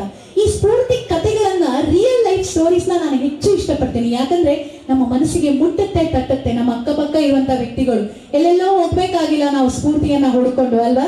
ಇನ್ನು ಸ್ವಾಮಿ ವಿವೇಕಾನಂದ ಅವ್ರು ಹೇಳ್ತಾರೆ, ನಮ್ಮ ಒಳಗಡೆ ಒಬ್ಬ ವ್ಯಕ್ತಿ ಇದಾನಂತೆ, ಅವನ ಜೊತೆ ಮಾತಾಡ್ಬೇಕು ಪ್ರತಿದಿನ. ನೀವು ಟೈಮ್ ಕೊಡ್ಬೇಕು ಅವ್ನಿಗೆ. ಅವ್ನು ಹೇಳ್ತಾನೆ, ನೀವ್ ಯಾರು, ಯಾಕೆ ಈ ಭೂಮಿ ಮೇಲೆ ಬಂದಿದ್ದೀರಾ, ಏನ್ ಮಾಡ್ಬೇಕು ನೀವು ಅಂತ. ಇದನ್ನೆಲ್ಲ ನೀವು ಅಧ್ಯಾತ್ಮ ಅಂತ ಹೇಳೋದಾದ್ರೆ ಹೇಳಿ. ಅಧ್ಯಾತ್ಮ ಅಂದ ತಕ್ಷಣ 50 ವರ್ಷ 60 ವರ್ಷ ಆಗ್ಬೇಕು ಅಂತೇನಿಲ್ಲ. ಈಗಲೇ ನಾವು ಅಂತಹ ಅದ್ಭುತ ಜೀವನವನ್ನ ಅಭ್ಯಾಸ ಮಾಡ್ಕೊಂಡಾಗ ಸಾಧನೆ ಮಾಡೋದಕ್ಕಾಗತ್ತೆ. ಯಾಕಂದ್ರೆ ದೇವರಿಗೆ ಪ್ರತಿದಿನ ಪ್ರಾರ್ಥನೆ ಮಾಡಿದ್ರೆ ಅದು ಈಡೇರುತ್ತಂತೆ. ನೀವು ನಂಬ್ತಿರೋ ಬಿಡ್ತಿರೋ ಗೊತ್ತಿಲ್ಲ. ಇದೆಂತ ಮಿರಾಕಲ್ ನೋಡಿ. ಒಬ್ಬಾಕೆ, ಈ ಸ್ಟೋರಿ ಹೇಗೆ ಶುರುವಾಗುತ್ತೆ ಅಂತಂದ್ರೆ, ಒಬ್ಬ ಹೆಸರಾಂತ ಡಾಕ್ಟರ್, ಆಯ್ತಾ, ನೀವು ಪ್ರತಿದಿನ ಪ್ರಾರ್ಥನೆ ಮಾಡ್ಬೇಕು ಅನ್ನೋದಕ್ಕೆ ಕೇಳ್ತಾ ಇರೋದು. ಜೀವನದಲ್ಲಿ ಏನಾಗ್ಬೇಕು ಅನ್ನೋದ್ರ ಬಗ್ಗೆ, ಆ ಕನಸಿನ ಬಗ್ಗೆ ನೀವು ನಂಬುವಂತ ಶಕ್ತಿಯನ್ನ ನನ್ನನ್ನ ಇದು ಮಾಡಪ್ಪ ದೇವರೇ ಅಂತ ಹೇಳಿ. ಹೀಗೆ ಒಬ್ಬ ಹೆಸರಾಂತ ಡಾಕ್ಟರ್ ಒಂದು ವಿಶೇಷ ವಿಷಯದ ಮೇಲೆ ದೊಡ್ಡ ಒಂದು ಪ್ರಬಂಧವನ್ನ ಮಂಡಿಸೋದಕ್ಕೆ ಒಂದು ಕಾರ್ಯಕ್ರಮಕ್ಕೆ ಹೋಗ್ಬೇಕಿರುತ್ತೆ. ಫ್ಲೈಟ್ ಟಿಕೆಟ್ ಬುಕ್ ಆಗಿರುತ್ತೆ, ಆಯ್ತಾ. ಅವನು ಇನ್ನೇನು ತಯಾರಿ ಮಾಡ್ಕೊಂಡಿರ್ತಾನೆ. ಜೀವನದಲ್ಲಿ ಡಾಕ್ಟರ್ ಆಗಿ ಹೆಸರು ಮಾಡಿ ಆಯ್ತು, ಆದ್ರೆ ಆ ಡಾಕ್ಟರೇಟ್ ಬರುತ್ತಲ್ಲ, ಈ ಸಬ್ಜೆಕ್ಟ್, ಅದು ಅವನಿಗೆ ಜೀವನದಲ್ಲಿ ಪ್ರಮುಖ ಘಟ್ಟ. ದೊಡ್ಡ ದೊಡ್ಡ ವ್ಯಕ್ತಿಗಳ ಮುಂದೆ ಅದನ್ನ ಮಂಡಿಸುವಂತ ಅವಕಾಶ ಸಿಕ್ಕಿತ್ತು ಅವನಿಗೆ. ಅವನು ತುಂಬಾ ಪ್ರಿಪರೇಷನ್ ಮಾಡ್ಕೊಂಡಿರ್ತಾನೆ. ನಂತರನೇ ನಾನು ನಿಮ್ ಕಾಲೇಜಿಗೆ ಬಂದಾಗ ಏನೇನ್ ಮಾತಾಡ್ಬೇಕು ಅಂತ ಯೋಚನೆ ಮಾಡಿರ್ತೀನಲ್ಲ, ಹಾಗೆ ಅವರು ತುಂಬಾ ಪ್ರಿಪರೇಷನ್ ಎಲ್ಲ ಮಾಡ್ಕೊಂಡು ಇನ್ನೇನ್ ಫ್ಲೈಟ್ ಅಲ್ಲಿ ಕೂತಿದ್ದಾರೆ. ಬಿಕಾಸ್ ಆಫ್ ಬ್ಯಾಡ್ ವೆದರ್ ಈ ಫ್ಲೈಟ್ ಈಗ ಹೋಗೋದಕ್ಕಾಗ್ತಾ ಇಲ್ಲ, ನಾವು ವಾಪಸ್ ಏರ್ಪೋರ್ಟ್ಗೆ ಬರ್ತಾ ಇದೀವಿ ಅಂತ. ಅಯ್ಯೋ ದೇವ್ರೆ, ನಾನು ಹೋಗಿ ಮುಟ್ಲೇಬೇಕು, ಬೆಳಿಗ್ಗೆ ಅಂದ್ರೆ ಕಾರ್ಯಕ್ರಮ, ಈಗ 10 ಗಂಟೆ ಆಗಿದೆ, ಇವತ್ತು ಸಂಜೆ ನಾನು ಮುಟ್ಬೇಕು ಬನಹಟ್ಟಿ, ಏನ್ ಮಾಡೋದು? ಅವನಿಗೆ ತಲೆನೇ ಹೋಗ್ಲಿಲ್ಲ. ಹೋಗಿ ಬೇರೆ ಫ್ಲೈಟ್ ಆದ್ರೂ ಸಿಗುತ್ತಾ ನೆಕ್ಸ್ಟ್ ಅಂತ. ಇಲ್ಲ ಸರ್, ಇವತ್ತು ಹೊರಡುವಂತ ಎಲ್ಲಾ ಫ್ಲೈಟ್ಗಳು ಕ್ಯಾನ್ಸಲ್ ಆಗಿದೆ, ವಿಷಾದಿಸುತ್ತೇವೆ ಅಡಚಣೆಗಾಗಿ. ಆದ್ರೆ ಒಂದು ಮಾರ್ಗ ಇದೆ, ನೀವು ಎಕ್ಸ್ಟ್ರಾ ಹಣವನ್ನ ಸ್ಪೆಂಡ್ ಮಾಡ್ತೀರಿ ಅಂತಂದ್ರೆ ನಿಮ್ಗೊಂದು ವೆಹಿಕಲ್ ನ ವ್ಯವಸ್ಥೆ ನಾವೇ ಮಾಡ್ಕೊಡ್ತೀವಿ ಅಂತ ಆ ಏರ್ಪೋರ್ಟ್ ನ ಸಿಬ್ಬಂದಿಗಳು ಅವ್ರಿಗೆ ಹೇಳ್ತಾರೆ. ಯಾಕಂದ್ರೆ ಫ್ಲೈಟ್ ಕ್ಯಾನ್ಸಲ್ ಆದಾಗ ಇನ್ನೊಂದು ಫ್ಲೈಟ್ ನ ಆರ್ಗನೈಸ್ ಮಾಡೋದಂತ ಅದು ಅವರ ಜವಾಬ್ದಾರಿ ಆಗಿರುತ್ತೆ. ಹಾಗೆ ಈ ವ್ಯಕ್ತಿ ಸರಿ ವೆಹಿಕಲ್ ಅರೇಂಜ್ ಮಾಡಿ ಅಂತ ಹೇಳ್ತಾರೆ. ವೆಹಿಕಲ್ ಅಲ್ಲಿ ಹೋಗ್ತಾರೆ. ಹೋಗುವಾಗ ಧಾರಾಕಾರ ಮಳೆ, 5 ಗಂಟೆ ಜರ್ನಿ, 5 ರಿಂದ 6 ಗಂಟೆ ಜರ್ನಿ. ಆ ವ್ಯಕ್ತಿ ಹೋಗುವಾಗ ಮುಂದೆ ಹೋಗೋಕ್ ಆಗದೆ ಇರುವಂತ ಪರಿಸ್ಥಿತಿ, ಯಾವುದೋ ಕಡೆಯಲ್ಲಿ ನೀರು ಬಂದು ಫುಲ್ ಬ್ಲಾಕ್ ಆಗ್ಬಿಟ್ಟಿದೆ. ನೀವು ಇದೇನ್ ಮಾಡಿದ್ರು ರಾತ್ರಿ ಆ ಕಾರ್ಯಕ್ರಮಕ್ಕೆ ರೀಚ್ ಆಗೋದಕ್ಕಾಗೋದಿಲ್ಲ. ಹೊಟ್ಟೆ ಹಸಿತಾ ಇತ್ತು, ಇಲ್ಲೆಲ್ಲಾದ್ರೂ ಹೋಟೆಲ್ ಇರ್ಬೋದಾ ಅಂತ ಅವನು ಹುಡ್ಕೊಂಡು ಹೋಗ್ತಾರೆ. ಆ ಡಾಕ್ಟ್ರು ಹೋಗುವಾಗ ಏನು ಸಿಗೋದಿಲ್ಲ, ಆದ್ರೆ ಒಂದು ಪುಟ್ಟ ಮನೆ ಕಾಣಿಸುತ್ತೆ. ಜಸ್ಟ್ ನಿಮ್ಮ ಊರನ್ನೇ ನೀವು ನೆನಪು ಮಾಡ್ಕೊಳ್ಳಿ, ಒಂದು ಗುಡಿಸಲ್ ತರ ಇರುವಂತ ಒಂದು ಮನೆ ಕಾಣಿಸುತ್ತೆ. ಆ ಮನೆ ಒಳಗಡೆ ಹೋಗ್ತಾನೆ. ಯಾರಾದ್ರೂ ಇದ್ದಾರಾ ಅಂತ ನೋಡ್ಲಿಕ್ಕೆ ಒಂದು ಅಜ್ಜಿ ಇರ್ತಾರೆ. ಯಾರಪ್ಪ ಅದು, ಬನ್ನಿ ಅಂತ. ನೋಡಿ, ನಮ್ಮ ಭಾರತದ ಸಂಸ್ಕೃತಿ ಹೇಗೆ ಅಂತಂದ್ರೆ, ನಾವು ಸಿಟಿಯಲ್ಲಿ ಮನುಷ್ಯರು ಹೇಗಾಗಿದ್ದಾರೆ ಅಂತಂದ್ರೆ ಬಾಗಿಲು ಹಾಕೊಂಡು ಕುತ್ಕೊಂಡಿರ್ತೀವಿ. ಆದ್ರೆ ಇವತ್ತಿಗೂ ಕೂಡ ನಮ್ಮ ಹಳ್ಳಿಗಳಲ್ಲಿ, ನಮ್ಮ ಅಮ್ಮ, ನಾನು ಕೂಡ ನನ್ನ ಹುಟ್ಟಿ ಬೆಳೆದಿರುವಂತ ಊರು ನಿಮ್ಮೂರು ತರಾನೇ ಆಯ್ತಾ, ಕುಂದಾಪುರ ತಾಲೂಕಿನ ಒಂದು ಪುಟ್ಟ ಊರು. ಆ ಊರಲ್ಲಿ ಇವತ್ತಿಗೂ ಯಾರಾದ್ರೂ ಬಂದ್ರೆ ನೀರ್ ಬೇಕಾ ಅಂತ ಕೇಳುವಂತ ಸಂಪ್ರದಾಯ ಇವತ್ತಿಗೂ ಕೂಡ ಇದೆ. ಯಾರೇ ಬಂದ್ರು ಮನೇಲಿ ಇರೋದೇನಾದ್ರೂ ತಿನ್ನೋದಕ್ಕೆ ಕೊಟ್ಟು ಉಪಚಾರ ಮಾಡೋದು ಇವತ್ತಿಗೂ ಇದೆ. ನಮ್ಮೂರು ಅಂತಲ್ಲ, ನಿಮ್ಮೂರಲ್ಲೂ ಇದೆ, ಭಾರತದ ಮೂಲೆ ಮೂಲೆಯಲ್ಲೂ ಇದೆ. ಅದೇ ನನ್ನ ಭಾರತ ಅಂತ ನನಗೆ ಹೆಮ್ಮೆ ಆಗೋದು. ಅತಿಥಿ ದೇವೋಭವ ಅನ್ನುವಂತ ಭಾರತ ಇದು. ಕಣ ಕಣದಲ್ಲೂ ಎಷ್ಟು ಖುಷಿ ಆಗುತ್ತೆ ಗೊತ್ತಾ, ಅದನ್ನ ವಿದೇಶಿಯರು ಕೂಡ ಹೇಳ್ತಾರೆ. ಅದೇ ರೀತಿ ಅಜ್ಜಿ ಹೇಳ್ತಾರೆ, ಏನು ಬನ್ನಿ ಬನ್ನಿ ಕೂತ್ಕೊಳ್ಳಿ, ಏನಂತ ಕೇಳುದಿಲ್ಲ, ಮುಗ್ಧ ಅಜ್ಜಿ. ಆಗ ಹೇಳ್ತಾರೆ, ಅಮ್ಮ ಈ ತರ ಆಗಿದೆ, ಈಗ ಬೇರೆ ಏನಾದ್ರೂ ವೆಹಿಕಲ್ ವ್ಯವಸ್ಥೆ ಮಾಡಿದ್ರೆ ಏನಾದ್ರೂ ಆಗ್ಬೋದಾ ಮುಂದಕ್ಕೆ ಹೋಗೋದಕ್ಕೆ ಅಂತ. ಇಲ್ಲಪ್ಪ, ಇವತ್ತು ನೀನು ಇಲ್ಲೇ ಉಳ್ಕೋಬೇಕು, ಬೇರೆ ಏನು ಸಿಗೋದಿಲ್ಲ, ಇಲ್ಲೊಂದಿಷ್ಟು ಕಿಲೋಮೀಟರ್ ಗಟ್ಟಲೆ ಮನೆಗಳು ಕೂಡ ಕಮ್ಮಿ, ನೀ ನಮ್ಮನೇಲೇ ಇರು, ನಾಳೆ ಬೆಳಿಗ್ಗೆ ಹೋಗ್ವಿ ಅಂತೆ, ನಾನು ನಿನಗೆ ಊಟದ ವ್ಯವಸ್ಥೆ ಮಾಡ್ತೀನಿ ಅಂತ ಅಜ್ಜಿ ಹೇಳ್ತಾರೆ. ಆಗ ಅವನು ಅಲ್ಲೇ ಉಳ್ಕೋತಾನೆ. ಉಳ್ಕೊಂಡು ಅಲ್ಲಿ ಗಮನ ಹರಿಸ್ತಾನೆ. ಒಂದು ಪುಟ್ಟ ಮಗು ತೊಟ್ಟಿಲಲ್ಲಿ ಮಲಗಿರುತ್ತೆ ಆಯ್ತಾ. ಆ ಅಜ್ಜಿ ಮತ್ತೆ ಆ ಮಗುನ ತೂಗ್ತಿರ್ತಾರೆ. ಮನೇಲಿ ಯಾರಾದ್ರೂ ಇದ್ದಾರ ಅಂತ ಆ ಕಡೆ ಈ ಕಡೆ ಕಣ್ಣಾಯಿಸ್ತಾರೆ, ಯಾರು ಇಲ್ಲ. ಆಮೇಲೆ ಅಜ್ಜಿ ದೇವ್ರಿಗೆ ಪ್ರಾರ್ಥನೆ ಮಾಡ್ತಿರ್ತಾರೆ ಆಯ್ತಾ. ದೇವ್ರಿಗೆ ಪ್ರಾರ್ಥನೆ ಮಾಡ್ತಾ ಮಾಡ್ತಾ ಅಜ್ಜಿ ಕಣ್ಣಲ್ಲಿ ನೀರು ಬರ್ತಾ ಇರುತ್ತೆ. ಇವನಿಗೆ ಇಲ್ಲೋ ಬೇಜಾರಾಗತ್ತೆ.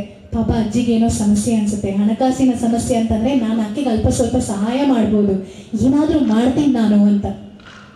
ಸರಿ ಅಂತ ಹೇಳಿ ಅಜ್ಜಿ ಬರ್ತಾರೆ. ಮತ್ತೆ ಬಂದು ಕೂತ್ಕೊಳ್ತಾರೆ.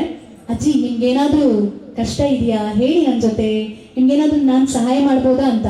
ನೀನೇನು ಸಹಾಯ ಮಾಡೋದು ಬೇಡಪ್ಪ, ಆ ದೇವ್ರು ನನಗೆ ಸಹಾಯ ಮಾಡ್ತಾನೆ ಅಂತ ನಾನು ಕಾಯ್ತಾ ಇದ್ದೀನಿ.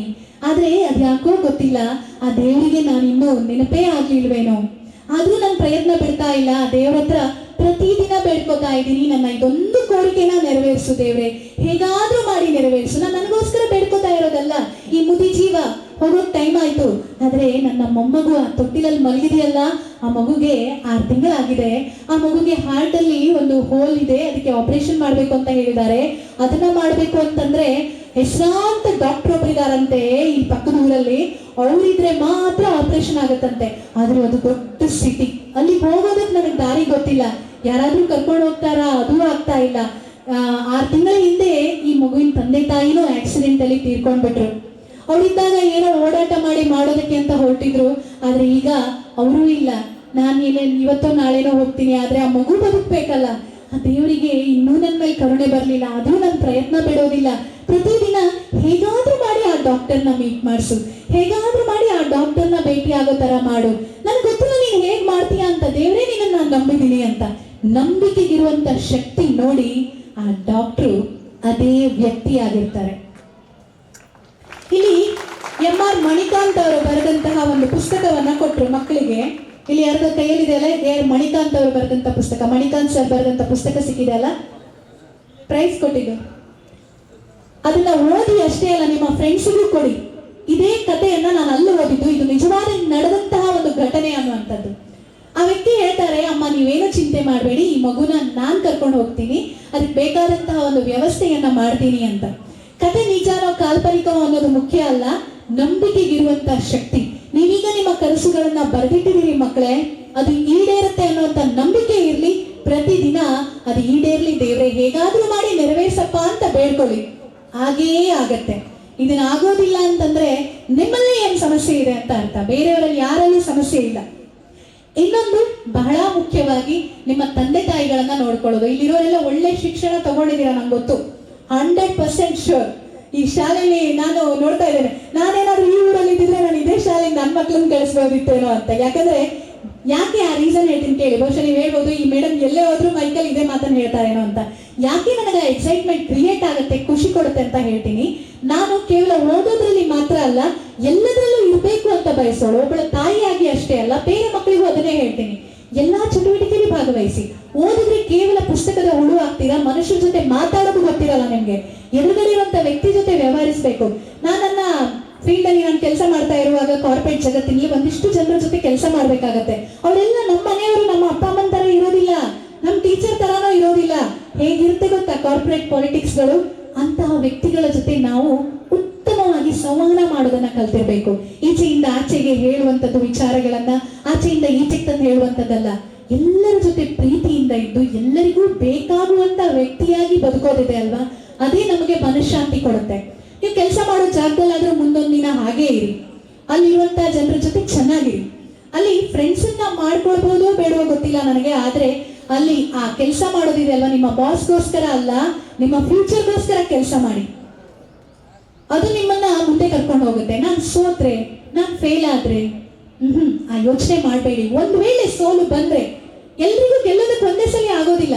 ಇದೇ ಕಾಂತಾರ ಚಿತ್ರದ ನಿರ್ದೇಶಕ ರಿಷಬ್ ಶೆಟ್ಟರ್ನ ಇಂಟರ್ವ್ಯೂ ಮಾಡ್ತಾ ಇದ್ದೆ ನಾನು ಸ್ಟುಡಿಯೋದೊಳಗಡೆ ಕೂತ್ಕೊಂಡು. ಬೇರೆ ಯಾರೋ ಮಾಡಿದ ಇಂಟರ್ವ್ಯೂ ಅಲ್ಲ, ನಾನೇ ಮಾಡಿದಂತ ಇಂಟರ್ವ್ಯೂ. ಅವರ ಕಿರಿಕ್ ಪಾರ್ಟಿ ಮೂವಿ ರಿಲೀಸ್ ಆದಾಗ ಕೇವಲ ಚಿತ್ರರಂಗದ ಉದಾಹರಣೆಯನ್ನ ಮಾತ್ರ ನಾನು ಕೊಡ್ತಾ ಇಲ್ಲ, ಬೇರೆ ಬೇರೆ ಉದಾಹರಣೆ.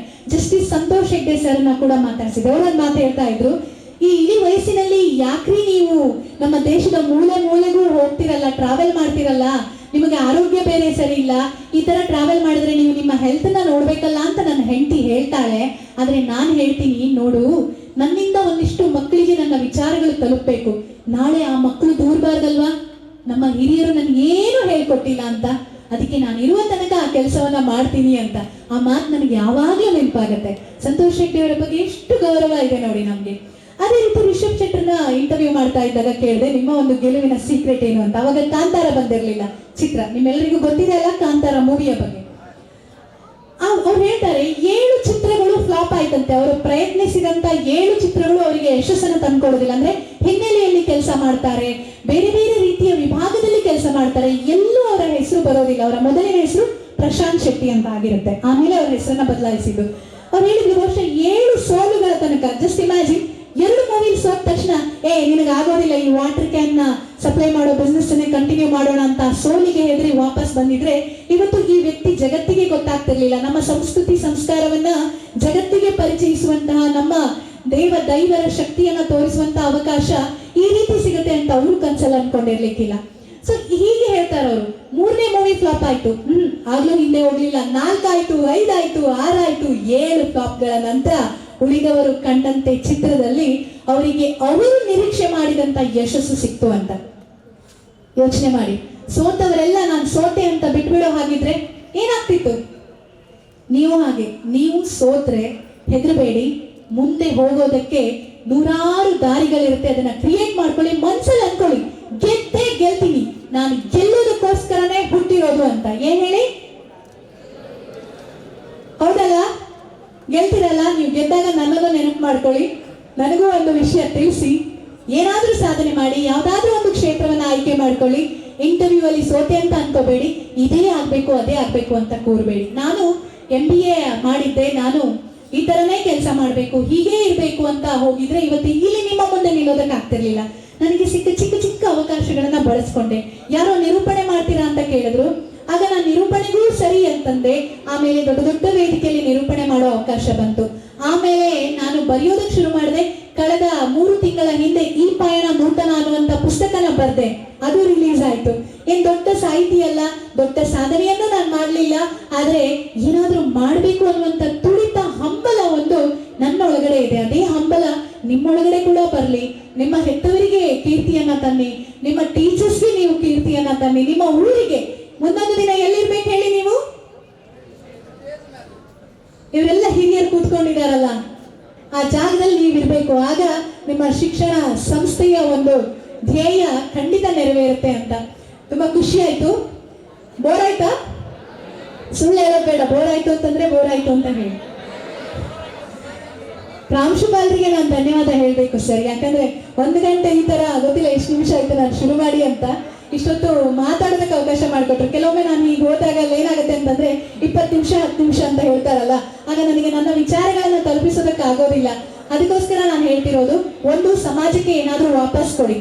ನೀವು ಬೆಳೆದಾದ್ಮೇಲೆ ಏನಾದ್ರೂ ಒಂದು ಯಾರಿಗಾದ್ರೂ ಓದಿಸೋದು, ಮಕ್ಕಳಿಗೆ ಸ್ಕಾಲರ್ಶಿಪ್ ಕೊಡೋದು, ಅಥವಾ ಯಾವ್ದಾದ್ರೂ ಒಂದು ಶಾಲೆಗೆ ಡೊನೇಷನ್ ಕೊಡೋದು, ನೀವು ಕಲಿತ ಶಾಲೆಗೆ ಏನಾದ್ರೂ ಕೊಡುಗೆಯನ್ನ ಕೊಡೋದು, ಊರಿಗೆ ಏನಾದ್ರೂ ಮಾಡೋದು, ನಿಮ್ ತಂದೆ ತಾಯಿಗಳ ಕನಸನ್ನ ನೆರವೇರಿಸೋದು. ಅದ್ಯಾರೋ ಕನ್ಸ್ಕೊಂಡ್ರಂತೆ, ನಾನು ಜಾಸ್ತಿ ದುಡ್ಡೆಲ್ಲ ಬೇಡ ದೇವ್ರೆ, ನನ್ನ ತಂದೆ ತಾಯಿಗಳನ್ನ ಫ್ಲೈಟ್ ಅಲ್ಲಿ ಇಡೀ ಪ್ರಪಂಚದಾದ್ಯಂತ ಇರುವಂತ ಎಲ್ಲಾ ದೇಶಗಳನ್ನ ಸುತ್ತಿಸುವಷ್ಟು ಶ್ರೀಮಂತರನ್ನಾಗಿ ಮಾಡುವಂತ ಇನ್ನೂ ಆಸೆ ಇದೆ ಅಲ್ವಾ? ಹಾಗೆ ಮಾಡಿ. ಎಷ್ಟೋ ಜನ ತಂದೆ ತಾಯಿಗಳಿದ್ದಾರೆ, ಅವ್ರ ಮುಖದಲ್ಲಿ ಆ ಖುಷಿ ಕಾಣಿಸ್ತಾ ಇದೆ. ಇವತ್ತು ಅವರು ಕೂಡ ವೇದಿಕೆಗೆ ಬಂದಿದ್ರು. ಮತ್ತೊಮ್ಮೆ ನಿಮ್ಮೆಲ್ಲರಿಗೂ ಒಳ್ಳೇದಾಗ್ಲಿ. ನನ್ನಿಂದ ಏನಾದ್ರೂ ಮಾಹಿತಿಗಳು ಬೇಕಿದ್ರೆ ಎನಿ ಟೈಮ್ ನಾನು ಅವೈಲೇಬಲ್ ಇರ್ತೀನಿ.